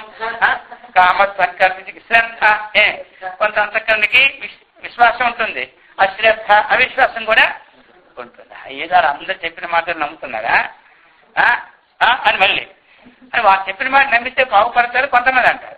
తెలుసులే ఆ మాట వింటే పాడైపోతారులే అని పోడంటారు. అందుకని అది ఉంటుంది, ఇది ఉంటుంది. అశ్రద్ధ, శ్రద్ధ, శ్రీహి. శ్రీహి అంటే ఏమిటి? సిగ్గు అనమాట. లజ్జ సిగ్గు అంటారు. శ్రీ దీహి ధైర్యం, వీహి భయం. ఇలాంటివన్నీ ఏవి వీటితో కలిపి ఇవన్నీ ఉంటాయి. కామ, క్రోధము, లోభము, మోహము, మదము, మాత్సర్యము. అర్థమైంది కదా. ఈ ప్రకారముగా ఈర్ష్య, అసూయ, రాగము, ద్వేషము, ఈ చతుష్టయమే అనమాట. అంతఃకరణ చతుష్టయమగా ఈ ప్రకారం ఇవన్నీ ఎక్కడ ఉంటాయి చెప్పండి? అంతఃకరణలో ఉంటాయి. ఇక చూడండి, ఎవరైనా దగ్గర ఉండాలో దూరాన్ని పట్టుకుంటారా? దగ్గర పెంచడానికి ఎవరిని పిలుస్తారు? దగ్గరలోనే పిలుస్తుంది. 4 ఈదులు దాటి వెళ్ళాలంటే మనమే వస్తువు తెచ్చుకోలేమా ఏమే అని అంటారు. 4 ఈదులలో ఒక మనిషిని పిలిచి నువ్వు దుకాణం కడికి వెళ్ళి 2 సబ్బులు పట్టురా అన్నావు అనుకోండి, ఇవేమనుకోండి 4 ఈదులు వాడికి పిలిచే బదులు ఇది చివరి దుకాణం నేనే తెచ్చుకోవాలా అని పోతారు లేదా? ఆ ప్రకారంగా ఈ చైతన్యం ఎప్పుడైతే అంతఃకరణతో కూడిపోయి ఉన్నదో, ఉండిపోయిన తర్వాత వీరే నాకు ముఖ్యులు, వీరికంటే అధికులు ఇంకొకరు లేరు అన్నటువంటి దృఢ విశ్వాసంతో కూడి ఉండిపోతుందన్నమాట. ఇది ఉండిపోయి వాటి యొక్క గుణాలతో తాదాత్మ్యము చెందిపోతుంది. ఇది మనం అనుకుంటాం కదా, ఇది నా మనవడు, ఈ నా కొడుకు, ఈ నా భార్యలు అనుకుంటా. అవి కూడా అవి పేర్లు పెట్టుకుంటారు. ఇది నాకు అత్యంత ముద్ర కొడుకు, ఒక కామన్ కొనుక్కోరు రాగా ఉంటుంది, వీడు వీడే నా మనవడు అని. ఈ విధంగా వాటి సమూహంతో ఏమైపోతుంది? ఇది ఉండిపోతుంది. ఉండిపోయి మరి ఇవన్నీ కదలడానికి ఏది కారణమో దానిని మాత్రం అది ఊహించడం ఎప్పుడు లేదు. అది ఊహించలేదు కాబట్టి దాని పేరు జీవుడు పేరు. అదే ఇప్పుడు జీవుడు జీవుడు అంటే తెలిసిందా? ఈ లోపల ఉంది ఆ బంధువర్గంతో హాయిగా వదులుతుంది. మొదలుకొని ఎప్పుడైతే ఉందో ఇంతకంటే దానికి ఇంకోటి లేదు. నుచ్చుల కప్పకి ప్రపంచ మహా అనుకుంటే అక్కడ సముద్రం నుంచి ఒక కప్ప నుచ్చులకు వచ్చేసిందట. అర్థమైందా? వచ్చిన తర్వాత ఇది అంటుంది, ఏంటి నువ్వు ఇచ్చినవని అంటే నీ సముద్రం అంతగా పెద్దగా ఉంటుందా అని అడిగింది. ఇలా 2 కాలు సార్ ఎంత ఉంటుందా, ఎంత ఉంటుందా, అంత ఉంటుంది. 2 కాలు చీలిపోయి ఏమే మొత్తం అది పోయింది. అర్థమైందా? అంత ఎంత ఉంటుందా, దానికి మహాసముద్రం యొక్క విషయాన్ని తెలుస్తుందా? ఇక అలాగనే మహాసముద్రం దీనికంటే వేరే ఒకటి ఉన్నది అన్నటువంటి భావనే దీనికి లేదు. ఏది? ఈ అంతఃకరణంతో కూడినటువంటి చైతన్యం ఉంది కదా, ఆ అంతఃకరణ ధర్మాలతో జీవుడికి. అప్పుడు ఏమైపోయింది? అది జీవబుద్ధి, దాని పేరు. అర్థమైందా? దాని పేరేమిటి? జీవుడు. దీంతో తాదాత్మ్యం చెంది ఇంతకంటే అత్యధికం ఒకటి లేదు అని విచారణకే దాని పోవా పుట్టిపోయింది. ఇప్పుడు దీని పేరు ఏం పేరు? ఇప్పుడు మనము ఏమి దానికంటే అతిరిక్తంగా ఉన్నామా, దాంతో ఉన్నామా అని మన ఇప్పుడు మన జీవులమా దేవుళ్ళమా అంటే ఎక్కడికి వెళ్ళక్కర్లేదు. స్వామి ఎప్పుడు నేను దేవుడిని అవుతాను అంటారు, ఆ దేవుడి దగ్గర ఎప్పుడు అంటారు. ఇప్పుడు మనము ఈ ధర్మాల కంటే ఏమి అతిరిక్తంగా వెళ్తున్నామా, ఈ ధర్మాల్లో మనం ఉన్నామని ఎవరికా చూసుకుంటుంటారు రోజులు. అంతఃకరణ ధర్మాలను అధిగమించితే మనకి జీవత్వం మనకు పోయినట్టే. ఏమంట? అంతఃకరణ ధర్మాలను అధిగమిస్తే జీవత్వం. ఇప్పుడు ఇక్కడ ఒక సముద్రం ఉంది, లేదా ఏరు ఉంది, ఏరవతల గ్రామం ఉంది. ఈ గ్రామం పేరు వేరు, ఇది హైదరాబాదు. అర్థమైందా? ఆ మూసి నది దాటితే ఏమిటి? సికింద్రాబాద్ అయింది. మరి ఇప్పుడు నది దాటితే పేరు మారుతుంది, నదిలో ఉంటే పేరు మారుతుంది. ఈ నది అవుతున్నంత వరకు ఈ పేరే, ఈ నది దాటితే ఆ పేరు. ఇప్పుడు జీవాత్మ పరమాత్మ, ఈ దీని నదికి ఇటుపక్క ఉంటే జీవాత్మ, ఈ నది కట్టేస్తే పరమాత్మ. అర్థమైందా? వెళ్ళేవాడు ఎవరు? ఈ హైదరాబాద్ నుండి ఈ మనిషే, సికింద్రాబాద్ నుండి ఈ మనిషే. మనిషిలో మార్పు ఏమీ ఉందా? మనిషిలో మార్పు ఏమీ లేదు. అంతఃకరణలో మార్పు. మనిషిలో మార్పు ఉందా? లేదు. మనిషిలో మార్పు ఉంటే జీవుడు వేరు, దేవుడు వేరు. అర్థమైంది అందరికీ? మనిషిలో మార్పు ఉంటే జీవుడు వేరు, దేవుడు వేరు. మనిషిలో మార్పు లేదు. ఏమి? ఆ ఊరి పేరు ఇప్పుడు స్థిరమే. ఏ ఊరి పేరు?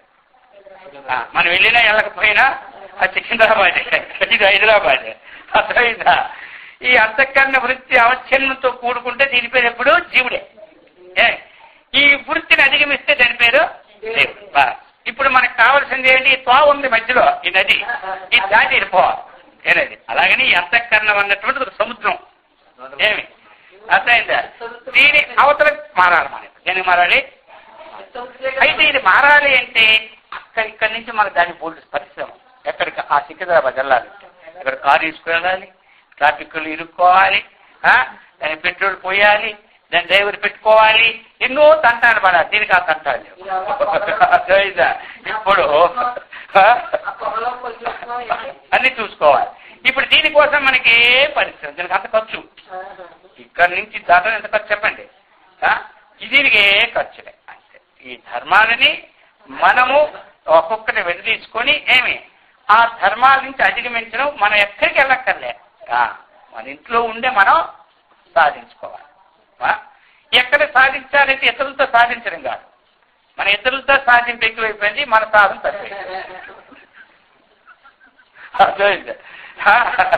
ఆ సంగతి తెలిసిందాక నిద్రపోను అంటాడు. వచ్చిన వారు ఏదో ఒకటి నేర్చుకోవాలా. అది వంటైనా మానేసి అక్కడే కూర్చొని ఆ పని పూర్తి చేయాలి. వారి సంగతి చేస్తారు. ఆ సాధనలో దిగిపోతున్నాం కానీ మనం సాధించుకోవాలి. సాధన అంటే ఏమిటి తెలుసా? కూర్చొని మనం జపం చేయడమే సాధన కాదు. అది ఒక ఏకాగ్రత కోసం వచ్చింది. మనలో వృత్తులని మనము నివారింప చేసుకోవడానికి అనుక్షణము చేసిన ప్రయత్నమే సాధన.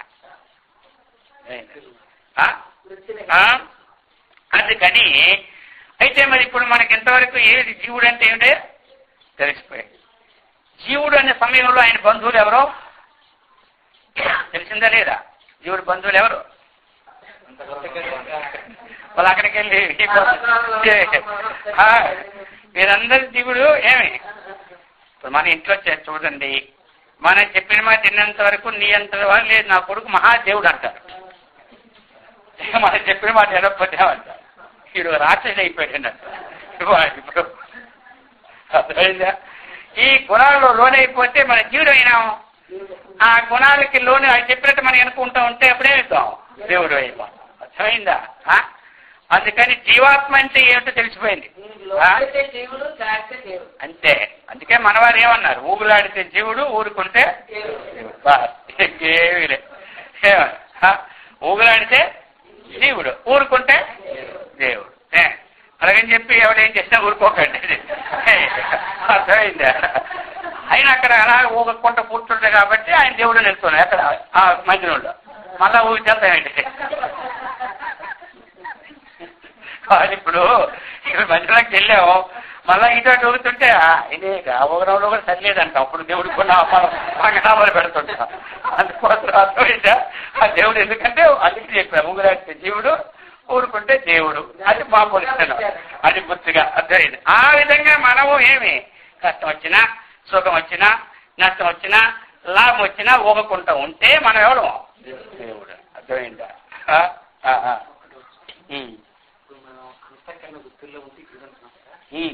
అంతఃకరణంలో చైతన్యం, వృత్తుల్లోకి అది వృత్తి.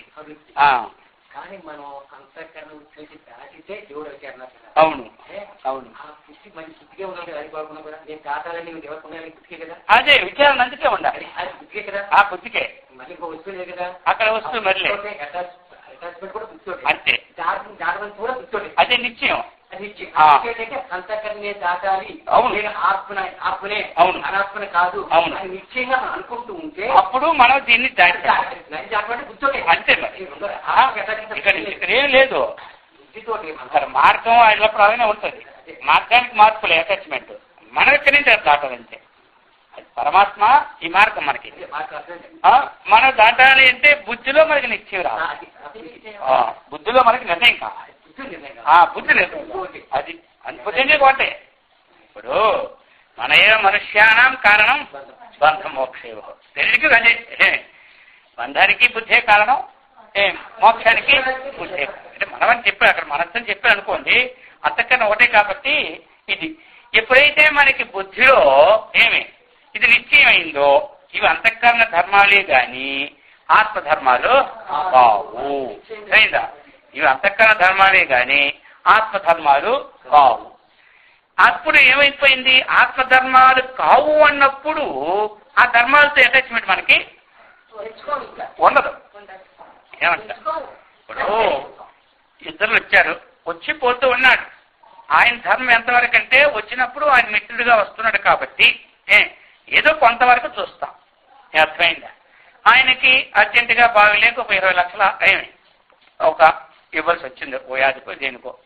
ఇప్పుడు మనకి మన ఇంట్లో వాళ్ళకి 20 లక్షలు పెడతాం, అక్కడ పెడతామా? ఎందుకు పెట్టాము అంటే ఇది మనకంటే బిరుడని. అయితే బిరుడు అని చెప్పి అందరూ చూస్తా రాగానే కాఫీ పాలు ఇచ్చి కూర్చేసినంత వరకే కానీ 10 లక్షలు పెట్టాలి వచ్చినప్పుడు మాత్రం పెట్టాం. అది ఎలాగైతే బిరుడు అనుకొని మనం అది పెట్టమో, అంతఃకరణములో ఉన్నటువంటి ధర్మాలు అర్థమైంది కదా, బుద్ధితో ఊహించుకొని, బుద్ధిలో అంతఃకరణ ధర్మాలు అన్నటువంటి ఉన్నవి, వీటితో తాదాత్మ్యం చెందడం నా స్వభావం కాదు, దీన్ని అధిగమించడం నేను అని నిశ్చయం ఎప్పుడు వచ్చిందో అప్పుడు మనకి జీవత్వం పోయినట్టు. అర్థమైందా? ఇది పని కావాలి కదా. ఇప్పుడు ఆయన పనిలో ఆయన వల్ల కొన్ని పనులు ఉన్నాయి. ఇప్పుడు ఆయన వల్ల మనకు కొన్ని పనులు ఉన్నాయి. ఆ మొట్టమొదటి కాదంటే ఏదో వాటి ఆయన వచ్చిన కాపీ ఇచ్చానుకోండి, ఆయన మనకు మంచి మిత్రులు అనుకోని 100 రూపాయల పనులు 10,000 పనులు రావాల్సిన పనులు కూడా చేసి పెడతారు. ఇది కేవలం గర్వాలి కాబట్టి అంతవరకు ధర్మాలు మనకి ఉండాలి. ఆ ధర్మాలు కూడా ఏమిటి, వేద నిషిద్ధముగా ఉన్న ధర్మాలని అధిగమించాలి. అలా ఆ ధర్మం ఉందనుకోండి, దానివల్ల డబ్బు వస్తుంటుంది. అర్థమైందా? ఒక అబద్ధం చెప్పేస్తే 10 లక్షలు ఇస్తారు అంటారు. ఇప్పుడు అమ్మానాలు ఏముందిలే అబద్ధం, మళ్ళీ గంగాటిలో మునిగితే పోదా ఏమే ఎన్నో అని మళ్ళీ మొదలెట్టాం. మళ్ళీ మొదలెడతాం, గంగా పాపం చెప్తానే ఉంది కదా, ఆయన మళ్ళీ మొదలెడతాం అనమాట. ఆయన ఏం చెప్పాడు, నిరయంబైన నిబద్ధమైన ధరణి నిర్మూలనంబైన నవ్వు తిరిగన్యారు నాడు దీవర్య వేయేటి అని అన్నారు. ఎవరు చెప్పినారా? మరి ఇప్పుడు అబద్ధం 2 ఉన్నాయి. సుప్రాజ్ గారు ఏ కోపములు రాజ్యం వల్ల పోతుండేటప్పుడు ఆ పాట అబద్ధం చెప్పడానికి ఏమొచ్చిందయ్యా? అదే మనకు అబ్బా ఇది ఇలాంటి వాడు బృహస్పతిగా మనకు ఉండడం, నీ వల్ల మేము గట్టెక్కామంట వాడు చెప్పిన మాట అబద్ధం. అది అర్థమైంది. ఆయన ఏమన్నాడు, ఇప్పుడు బుద్ధి ధర్మానికి లోబడలే ఎవరు, అర్థమైంది కదా, అంతకన్నా ధర్మాలకి లోబడలే, నిశ్చయం చేయలే. ఈ నిశ్చయం ఏమో చెబుతున్నాడు ఎవరు, నిశ్చయం చేయి, నువ్వు నిశ్చయం చేయి అని చెప్తున్నాడు. ఎందుకంటే ప్రకృతి ఇది అవుతుంది. ఇప్పుడు పిల్లలు ఉన్నారు 6 సంవత్సరాలు లేదా 6 నెలల పిల్లలు, వాళ్ళు ఈజీలో పోతూ ఉన్నారు. ఈజీలో పోతుంటే మనం ఏం చేస్తాం, 6 నెలల పిల్లలు ఈజీలో పోతుంటే రోడ్డు మీదకి ఏం చేయాలి, తీసుకొస్తాం, తీసుకొచ్చి ఒళ్ళును పెట్టుకుంటాం. ఇప్పుడు ఎందుకు ధైర్యం, ఆ పిల్లడు ఒళ్ళును పెట్టుకుంటే వాటి బయట పోలేదు. అలాగే ప్రకృతి ఏం చేస్తాదంటే, ప్రకృతి మాత ఈ జీవులందరినీ తన ఒళ్ళోనే పెట్టుకుంటాయి. ఎందుకంటే ఈ ధర్మాలకి దాటనివ్వకుండా ఏమి ఈ అంతకన్నా ధర్మాల్లోనే పెట్టుకుంటుంది. ఎందుకంటే ప్రకృతి శోభ బాగా పెరగాలి అయింది కదా. తల్లి ఎలాగైతే ఒళ్ళోని పెట్టుకుంటారో ఈ వెళ్ళి పాడు చేస్తాడు, మరి ఏమైపోతాడు భయం అనమాట.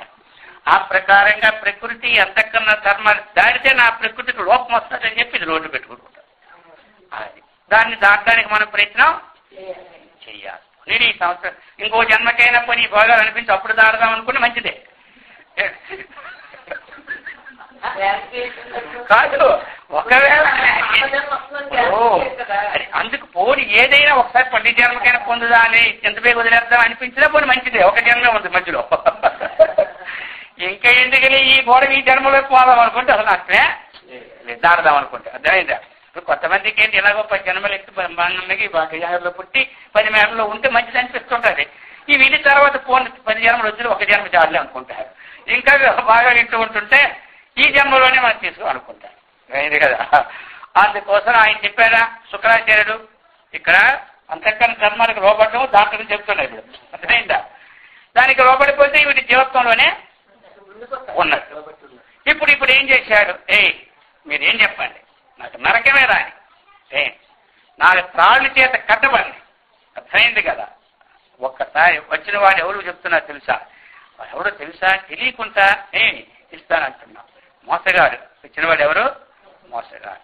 తన అన్నైనటువంటి ఇంద్రునికి రాజ్యము ఇవ్వడానికి కోసం ఈ కపట వేషం వేసుకొచ్చినాడు. మరి మంత్రులు అంటే అదే కదా, ఆ ఆలోచనలన్నీ చెప్పినాడు. మంచి మంత్రనాథిది మంత్రి అనమాట. ఆలోచన ఉన్నవాడే మంచి, మంత్రి పేరు అందుకు వచ్చింది. అర్థమైంది? మంత్రం అంటే ఆలోచన అనమాట. కాబట్టి ఇంత చెప్పినాడు. ఎంత చెప్పిన అన్నాడు, చెప్పేశాడు. హరుడైన హరి అయిన నీరజ భవుండభ్యాగతుండైన నవ్వు తిరుగన్నేరదు నాది చిత్వ ధీవర్య అంటే సంబోధన చేశాడు. గురువు గారికి ఎక్కడ కోపం వస్తుందని చెప్పి ధీవర్య బుద్ధిమంతుల్లో శ్రేష్ఠుడు. ఎందుకంటే మరి ప్రకృతిని కాపాడడానికి అంతకన్నా ధర్మాలను అధిగమించకుండా ఉండడానికి జీవత్వం అనేటువంటి దాంట్లో ఉండడానికి బుద్ధిని గొప్పగా ఉందన్నాను అక్కడ. అది ఇక్కడ ధీవర్య తెలుసా, ఏ ధీవర్య? ధీ అంటే జ్ఞానం. ఇప్పుడు కచ్చి ధీర ప్రత్యేగాత్మానమైక్షకు, ఇప్పుడు కచ్చి ధీర ప్రత్యేగాత్మానం అక్కడ ధీర శబ్దం చేసినాడు. అక్కడ ధీరదేవుడు అంతకన్నా ధర్మాలను అధిగమించిన వాడు ధీరుడు. ఇక్కడ మరి ఈయనకి ధీవర్య పేరు పెట్టాడు. అందుకని ప్రకృతిని రాజ్యాన్ని కాపాడడానికి కోసం చేసిన అటువంటి వారిని బుద్ధిని స్ఫురింపజేసినాడు. ఆయన చూశాడు, నిజమే చెప్పాడు అప్పుడు కూడా. ఇవన్నీ 1000 మాటలు ఎందుకు, నువ్వు హరి అన్నావు కదా, హరే కాదు శివుడు వచ్చినా పర్వాలే ఇచ్చేస్తా. అర్థమైందా? నీరజ భవుండు ఆ బ్రహ్మదేవుడు వచ్చినా సరే ఇచ్చేస్తా, అభ్యాగతుడైనా ఇచ్చేస్తా. అర్థమైందా? నీరజ భవుండు అభ్యాగతుండైనా వీళ్ళు వచ్చారు, వీళ్ళకి నేను తప్పక ఇస్తానని చెప్పాడు. ఇప్పుడు ఏమైంది చూసారా? ఏవైతే మనకి ధర్మాలు ఉన్నాయో ధర్మాలను అతిక్రమించాడు ఎవరు? అంతఃకరణ ధర్మాలని. ఇక ధర్మాలని మామూలు ధర్మాలు కాదు, అంతఃకరణ ధర్మాలను ఎవరు అతిక్రమించాడు? అందుకే ఆయన ఆత్మ సామ్రాజ్యాన్ని పొందినాడు. ఆయన ఆత్మ సామ్రాజ్యాన్ని పొందినాడు. ఆయన ద్వారం దగ్గర 24 గంటల కాపలా. మనం అధిగమించాం కాబట్టి మనమే కాపలా ఒడిని పెట్టుకోవాలి చేత వచ్చి. అర్థమైందా?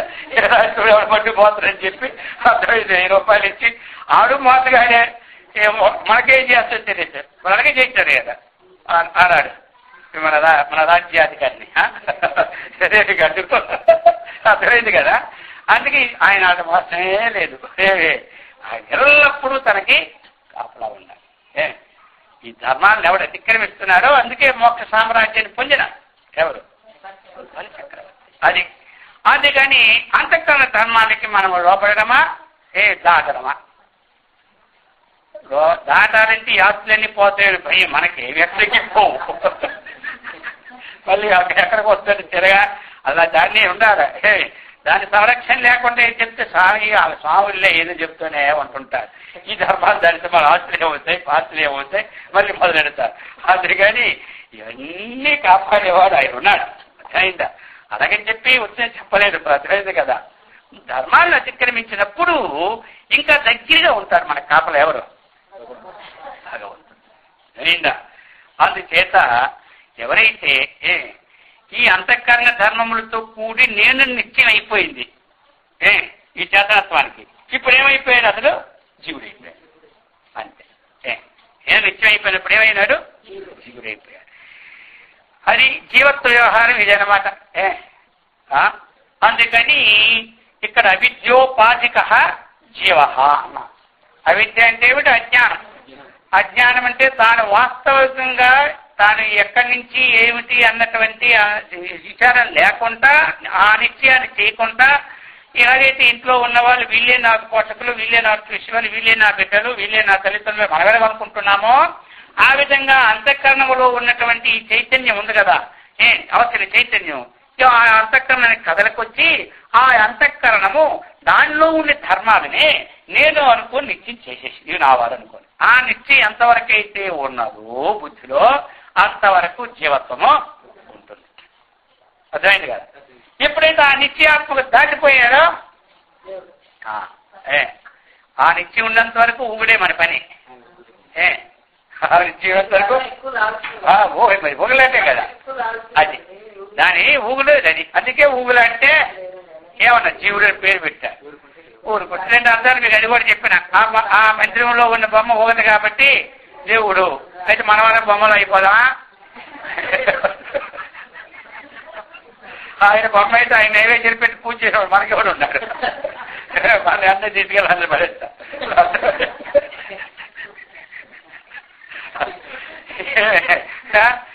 ఏదో సరే ఎంత గొప్పవాడైతే సంవత్సరానికి ఒక రోజు టెంకాయ కొడతాడు తండ్రి పేరు లేదా గురువుడి పేరు పెట్టి. అర్థమైందా? అర్థమైంది కదా. అందుకని అది మనకు దాటాలి.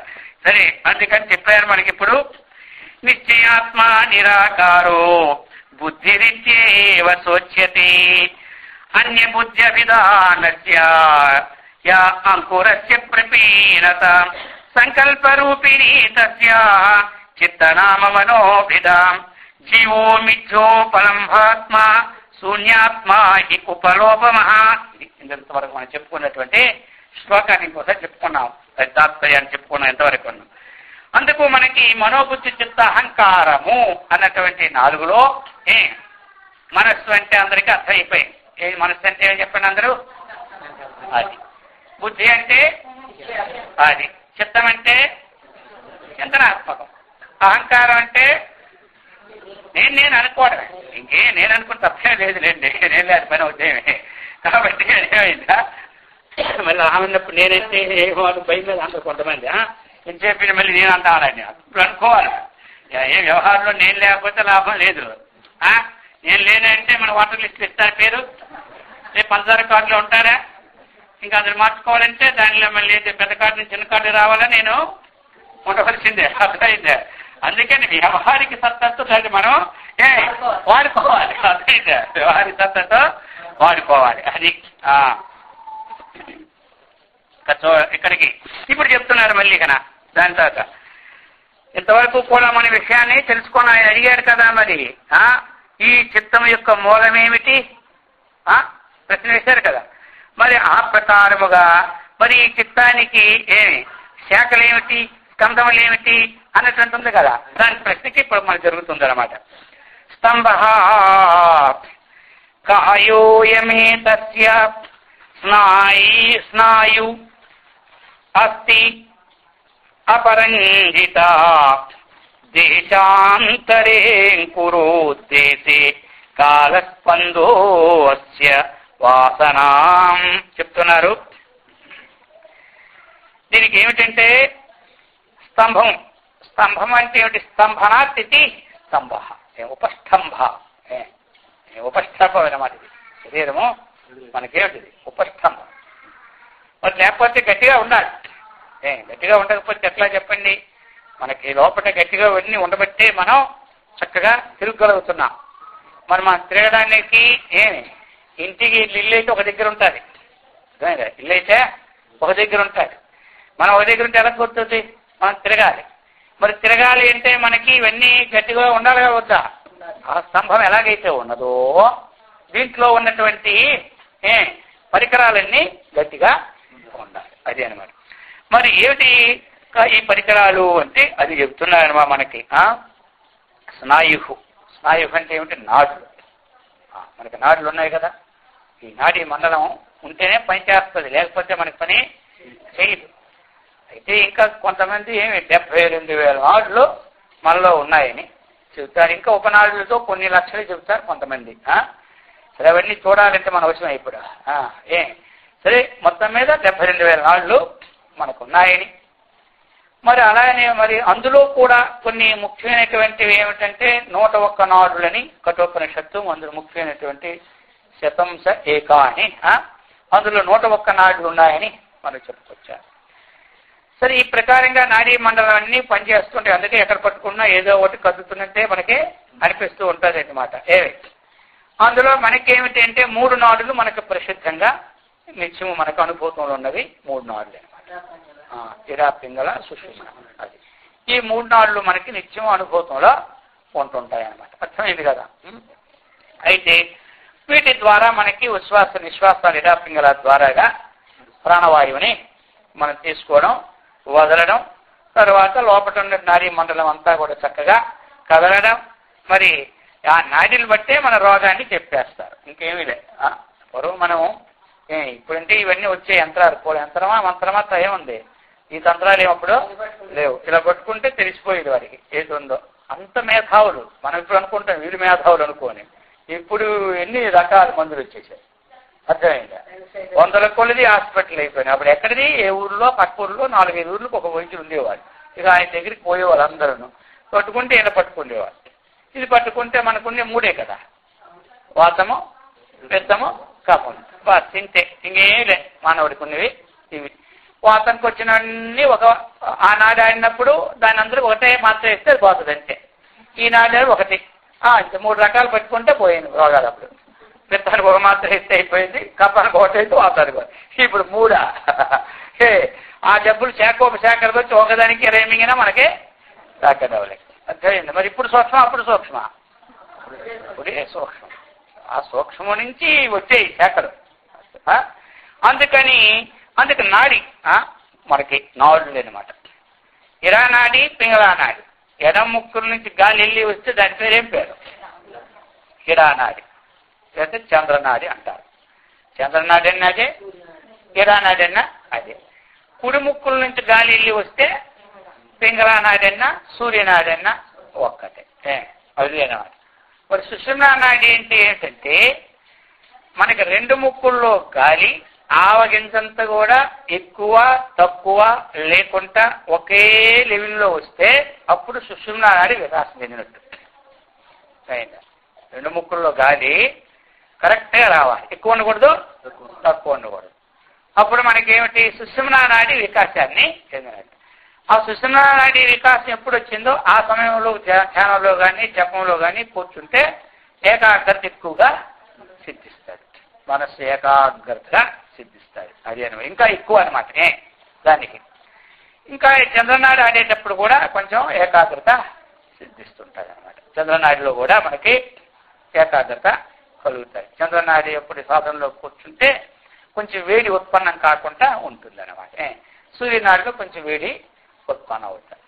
అందుకని మరి మా పెద్ద వాళ్ళందరూ ఋషులు, యోగులు అందరూ ఆ నదీ తీరాల్లో కూర్చొని దేశకాల బలం జ్ఞాత్వ సర్వకార్యాన్ని సాధేత్ అనేటట్టుగా ఆ కాలము ఆ టైము చూసుకుని అలా కూర్చుని మనసుని ఏకాగ్రత చేసుకోవడానికి ఉపాయాలు ఇవన్నీ సుషుమ్నా నాడి ద్వారా బ్రహ్మరంధ్రాలు ద్వారాగా ఇవన్నీ మామూలు ప్రక్రియలు. ఏ రంధ్రం ఉన్నా ఏది ఉన్నా మనలో ఉన్న వాసన ఉన్నంత వరకు మన ఏ రంధ్రంలో పోయినా మనకి మోక్షమో లేదు. అది చూసుకోండి మళ్ళీ. అర్థమైందా? ఏ కొండల్ని లేపినా ఏది లేపినా అర్థమైందా? ఇవన్నీ మామూలే. మొత్తం అయిపోవాలి. అంతఃకరణంలోని ధర్మాలు కంటే అతీతుని కాబట్టి ఆ ధర్మాలు నేను ఎప్పుడూ నడవకూడదు అని బుద్ధిలో నిశ్చయం వస్తే గానీ పని చేయలేం. అందుచేత సరే ఈ యొక్క నాడులన్నీ మనకేమైనాయి? చక్కగా ఉన్నాయి. నాడులున్నాయి. ఇంకా ఏమిటి? నాడులుంటే అవి సూక్ష్మమైన పనులు చేస్తుంటాయి. మరి గట్టిగా ఉండాలంటే ఎముకలు గట్టిగా ఉండాలి. ఎముకలు అరిగిపోతే కదా ఇప్పుడు నొప్పులు మనకు వస్తున్నాయి. ఎక్కడ వస్తున్నాయి? అర్థమైందా? అవి మాత్రం ఎంతగానో ఉంటాయా? అవి అరుగుతూనే ఉంటుంటాయి. అయితే ఏంటంటే ఆహార వ్యవహారాలు మొదటి నుంచి మన కంట్రోల్గా ఉంటే ఇప్పుడు 100 ఏళ్ళున్నా వాళ్ళకి అరగం. అర్థమైందా? మన ఆహార వ్యవహారాల్లో ఎక్కువ తిన్నాం అనుకోండి, కారం ఏం చేస్తుంది? గీసిపాకి గీసేస్తుంది. ఎముకలు అంత గీస్తే వద్దు, కర్రను గీస్తుంటే వద్దు, అది సన్నంగా అయిపోతుంటుంది. అర్థమైందా? ఆ ప్రకారంగా మనం ఎప్పుడైతే ఆ సాత్వికమైనటువంటి ఆహార సేవనం చేస్తూ ఉన్నామో అప్పుడు దానివల్ల మనకి లోపటన్నీ కూడా ఇవన్నీ సూక్ష్మం కదా, ఇవి స్థూలమా ఏమిటే. అందుకని వీటికి బరువైన ఆహారం పెట్టినా చికాకే, బరువు తక్కువ ఆహారం పెట్టినా చికాకే. ఆ మధ్యలో మనం తీసుకోవాలి. సరే, అది వేరేగా వచ్చింది సబ్జెక్టా. అందుకని ఇప్పుడు మనకు కావాల్సింది ఏమిటి? ఇది ఎలాగ సంభవమైందంటే నాడుల ద్వారా, ఎముకల ద్వారా, అలాగనే మరి రక్తం, అది కూడా మనకి ముఖ్యమైనటువంటి రక్తం కూడా అంతటా వ్యాపించి ఉన్నప్పుడే మనకి అన్ని పనులు చక్కగా బుద్ధి వికాసం ఉంటుంది. వీటి ద్వారా కూడినటువంటి శరీరమే దీనికి స్తంభం. పోయింది కదా. ఈ చిత్తానికి స్తంభం ఏమిటి అంటే చిత్తానికి స్తంభం ఏమిటి? ఈ అన్నిటితో కూడిన శరీరమే దీనికి స్తంభం అన్నమాట. ఆ విధంగా ఇక దీనికి ఏమిటి అని చెప్పారు. స్తంభ కాయమే తస్య స్నాయువ స్థిర సపరంజిత దేశాంతరే అంకుర. ఇంకా చెప్తున్నాడు ఇప్పుడు మనకి. ఇక దీనికి మూలం నుండి మొదలుకొని ఎంతవరకైతే ఈ శాఖల వరకు ఉన్న మధ్యప్రదేశం ఉందో దానితో కూడినటువంటి పదార్థముల యొక్క ఏదైతే ఒక వాసన ఉందో దాంతో కూర్చున్న వాసన, ఆ వాసన అన్నటువంటిది ఏమిటి? దీనికి అంకురం అన్నమాట. అయింది కదా. ఏమైందంటే మనకి చెప్తూ ఉన్నారు ఇక్కడ, ఏదైతే మూలం ఉంటుంది, దీనికి మూలం మనకు లోపల ఉంది. ఆ మూలం నుండి ఇదంతా మనకి వ్యాపకం అవుతుంది. ఇంద్రియముల ద్వారా ఈ యొక్క విషయాల వరకు ఏదైతే అవుతూ ఉందో దీని మీద మనకి వాటికి సంబంధమైనటువంటి అభిరుచి ఏదైతే ఉన్నదో ఆ వాసన అన్నటువంటి దీనికి ఏమిటి? అంకురం అన్నమాట. అంకుర శక్తి వస్తుంది కదా. అంకుర శక్తి శబ్దాది ఏదైతే మనకి ఎట్లా దూరం అక్కడికి వస్తూ ఉంది, ఆ వస్తువుని ఇప్పుడు మనం చూసాము. ఇప్పుడు ఆ వస్తువుని మనం తెచ్చుకోవాలని మనకు అనిపించింది. ఇప్పుడు ఆ వస్తువు దగ్గరికి వెళ్ళాము, ఆ వస్తువుని తీసుకున్నాం. మనం దాన్ని తీసుకుంటూ వస్తాయి వస్తువులు, ఏదో దానికి ధనమో ఏదో అలా మొత్తం చేసి తీసుకున్నాం. ఇప్పుడు మనకి అందుకని మొట్టమొదటి మనకి భగవద్గీతలో కూడా ఏం చెప్పినారు? అక్కడ వాసన పదం లేకుండా ధ్యాయితో విషయాన్ పుంసః సంగస్తేషోపజాయతే సంగా సంజాయితే కామ. అది పోయింది కదా. అక్కడేంటి? కోరిక అన్నమాట చెప్పుకొచ్చారు. ఇది ఏమవుతుంది? దీనికి మొదల నుంచి మొత్తం ధారా ప్రవాహంగా ఈ ఇంద్రియ ద్వారాగా విషయాల ద్వారా వస్తుంది కాబట్టి ఈ వాసనే దీనికి అంకురం. అది స్తంభం ఏంటి? శరీరం. దీనికి అంకురం ఏంటి? కాబట్టి ఈ అంకురం ఏం చేస్తుంది? ఇది మనకి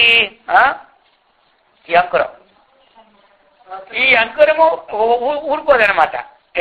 ఈ వాసన ఏం చేస్తుంది? ఒక వాసన మనకి శబ్దవాసన, స్పర్శవాసన, రూపవాసన, రసవాసన, గంధ వాసన అన్ని తీసుకొని ఏం చేస్తుంది? ఈ మొత్తం శాఖలు ఏమిటి అడిగా కదా. దీనికి స్తంభం ఏమిటి? దీనికి అంకురం ఏమిటి? మరి దీనికి శాఖోపశాఖలు ఏమిటి? ఈ వృక్షానికి అడిగాం. మరి దీనికి స్తంభం అంటే శరీరము, దీనికి ఇంద్రియముల ద్వారాగా పోయినటువంటి వాసన ఏదైతే ఉందో అది అంకురము. ఈ ప్రకారంగా చెప్పుతూ ఇక శేఖాయ చిత్తవృక్షస్య దీర్ఘా దూరగతాంతాంత ఇంద్రియాని అల్పభోగాశ్చ భావాః భావాత్మయో అనయః విటపౌగః మహాంతస్య శుభాశుభఫలాకులాః. శాఖోపశాఖల యొక్క వర్ణన ఇందులో మనకి ఇప్పుడు చెప్తున్నారు. ఎట్లాగంటే ఈ చిత్తమైన వృక్షానికి ఏమిటి శాఖోపశాఖలు దూరము ఉంది, దీనికి మహా దూరాది దూరం పోతాయి. ఎప్పుడైతే మనం చేసినటువంటి కర్మలకి అనుకూలమైనటువంటి జన్మ అది దూరంగా ఉంటుంది, దగ్గరగా ఉంటుంది. అయింది కదా, దూరాది దూరం పోతుంది. దానికి అక్కడ కాలనిర్ణయం కూడా ఎక్కువ ఉంటుంది. మళ్ళీ ఈ శాఖలు ఊరుకుంటారా? ఈ శాఖ అన్నటువంటిది ఇప్పుడు ఒక్కొక్క శాఖ ఏం చేస్తారు, కొత్తగా ఏజెంట్ పెట్టారు. కొన్ని ఎంతవరకు ఉంటాయి, మన రాష్ట్రం వరకే ఉంటాయి కొన్ని శాఖలు. కొన్ని శాఖలు ఏమవుతాయి, మన దేశం వరకు ఉంటాయి. కొన్ని ఏమవుతాయి, ప్రపంచం అంతా వ్యాపిస్తుంటాయి. అయిందా? అలాగనే మన పుణ్యాతిశయమైనటువంటి పనుల ద్వారా ఏమే దూర ప్రదేశమైన చంద్రమండలం పోతాం, దేవలోకం పోతాం. ఈ శాఖలు ఎంతవరకు వ్యాపించి ఉంటాయంటే ఏం చెప్తాం మరి ఇప్పుడు, అంతవరకు పోతూనే ఉంటాయి ఈ శాఖలు. అంతవరకు ఈ శాఖ పోతూనే ఉంటుంటాయి. కొన్ని శాఖలు అంతవరకు పోవు. మళ్ళీ అక్కడ పోయేది లేదు కాబట్టి మళ్ళీ మానవ జన్మకు వెంటనే వచ్చేస్తాయి కొన్ని. మరి కొన్ని ఏమవుతాయి, మరి కొన్ని ఇక అటు నరకానికి వెళ్ళే పని లేదు, మానవలోకానికి వెళ్ళే పని లేదు, దేవలోకానికి వెళ్ళే పనిలే, ఇక్కడే ఏ జంతువులు కూడా ఉంటాయి. కొన్ని శాఖలు ఏమవుతాయి, మాటి మాటికి పోవడం, మాటి మాటికి రావడం. అంటే గంటలో 10 జన్మలు పోతాయి, మళ్ళీ వస్తుంటాయి. ఏమిటవి, ఓ చేవలని, ఓ దోమలని, ఓ నల్లులని ఏముంటాయి కదా. అందుకని చెబుతున్నారు ఈ ప్రకారముగా అనేక అశుభ కళలతో ఈ ప్రకారమైనటువంటి విశేషాలతో దీనికి శాఖోపశాఖలుగా దీనికి నిర్ణయమైంది. ఈ దృశ్య అస్య చిత్తస్య దుర్వృత్తస్య ప్రతిక్షణం శేఖా విలవనం కుర్వన్ మూలకాపే పరం కురు చెప్తున్నారు. దీన్ని ఎలా పోవాలి అంటే ఈ దృశ్య ఇటువంటి చిత్తరూపమైనటువంటి వృక్షానికి ఎలా చెప్పినారు, దుర్వృత్తస్య ప్రతిక్షణం. ఇప్పుడు మనకి బుద్ధిలో నిత్యం చేసుకుంటున్నాం, ఇది మంచిది, ఇది చెడ్డది. ఇక్కడ బుద్ధి తీసుకురావాలి మనం. ఇవన్నీ ఎక్కడ పట్టించుకోవాలంటే బుద్ధిలో పట్టించుకోవాలి. మనకి కంప్యూటర్ చిన్నదే ఉంటుంది, మనం చేసిన వల్ల దానికి ఏమవుతున్నాయి, ఎక్కుతున్నాయి.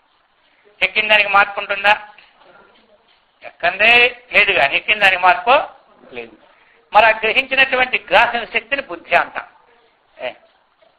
మనం ఇప్పుడు టేప్ రికార్డులు ఎక్కిస్తూ ఉన్నాం, మనం ఏదంటే అవుతుందా లేదా, అవుతుంది కదా. మరి అంత గ్రహిస్తున్నటువంటి దాన్ని ఏమంటాం మనం ఇప్పుడు, అదే బుద్ధి.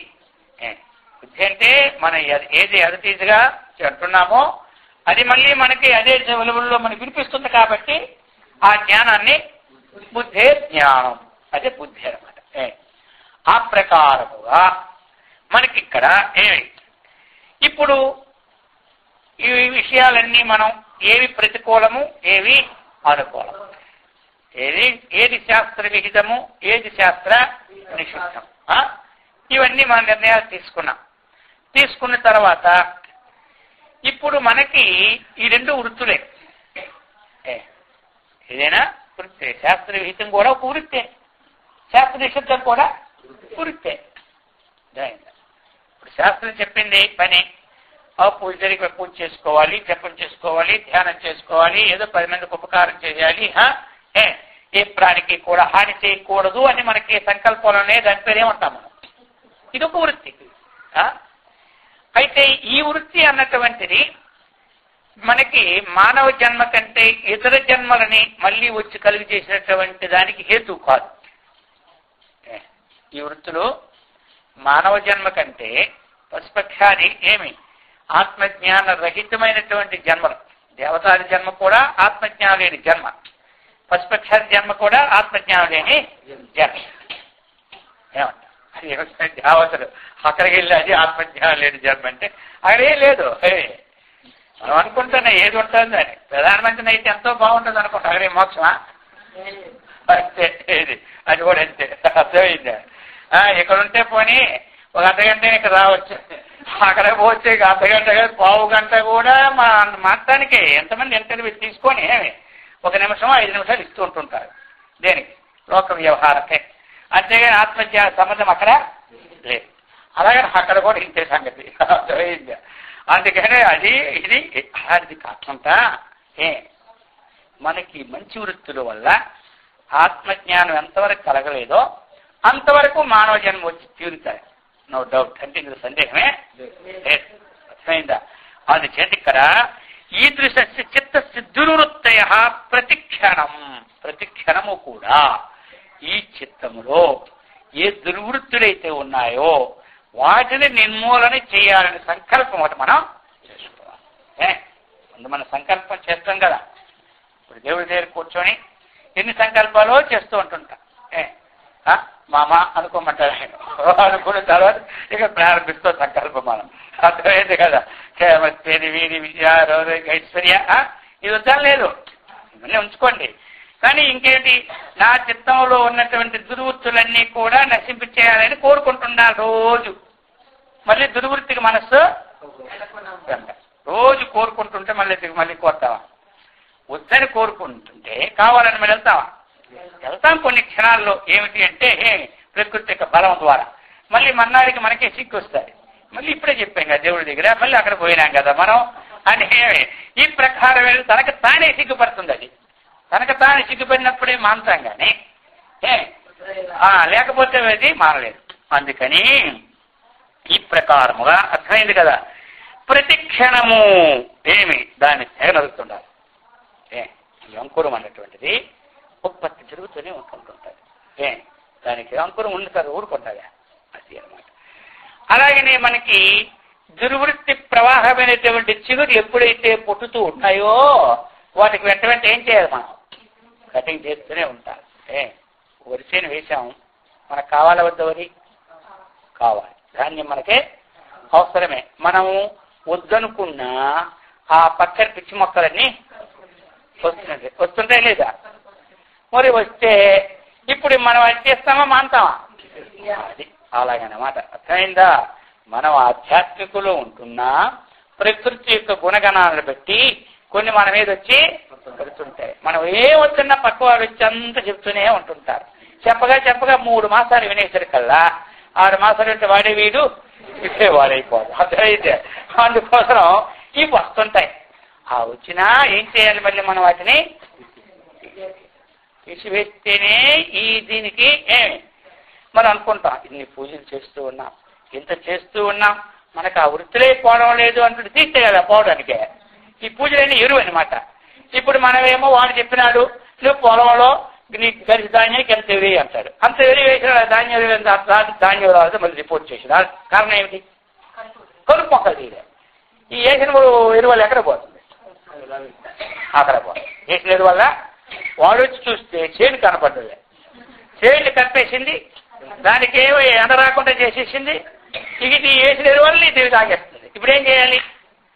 ఇన్ని పూజలు చేస్తూనే ఉన్నాము, ఇన్ని వారం ప్రతి నెల పెట్టుకుంటూనే ఉన్నాము, అర్థమైతే ఇంకా పోలేదంటే అంటుంటే అట్లా ఇవన్నీ వచ్చి పోవు ఉంటుంది. అర్థమైందా?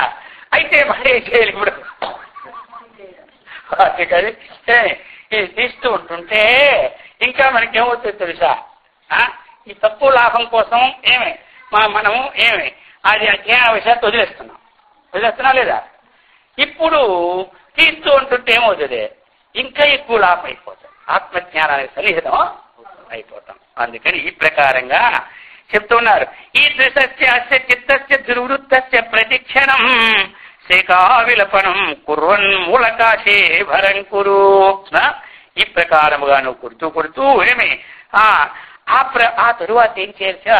సమూలంగా ఈ వృత్తిని నాశనం చేయడానికి ప్రయత్నం అది చెప్పారు. అందుకని ఈ ప్రకారంగా మనం తయారు కావాలి. మనం రోజు కూడా ఒక లిస్ట్ రాసుకోవాలి.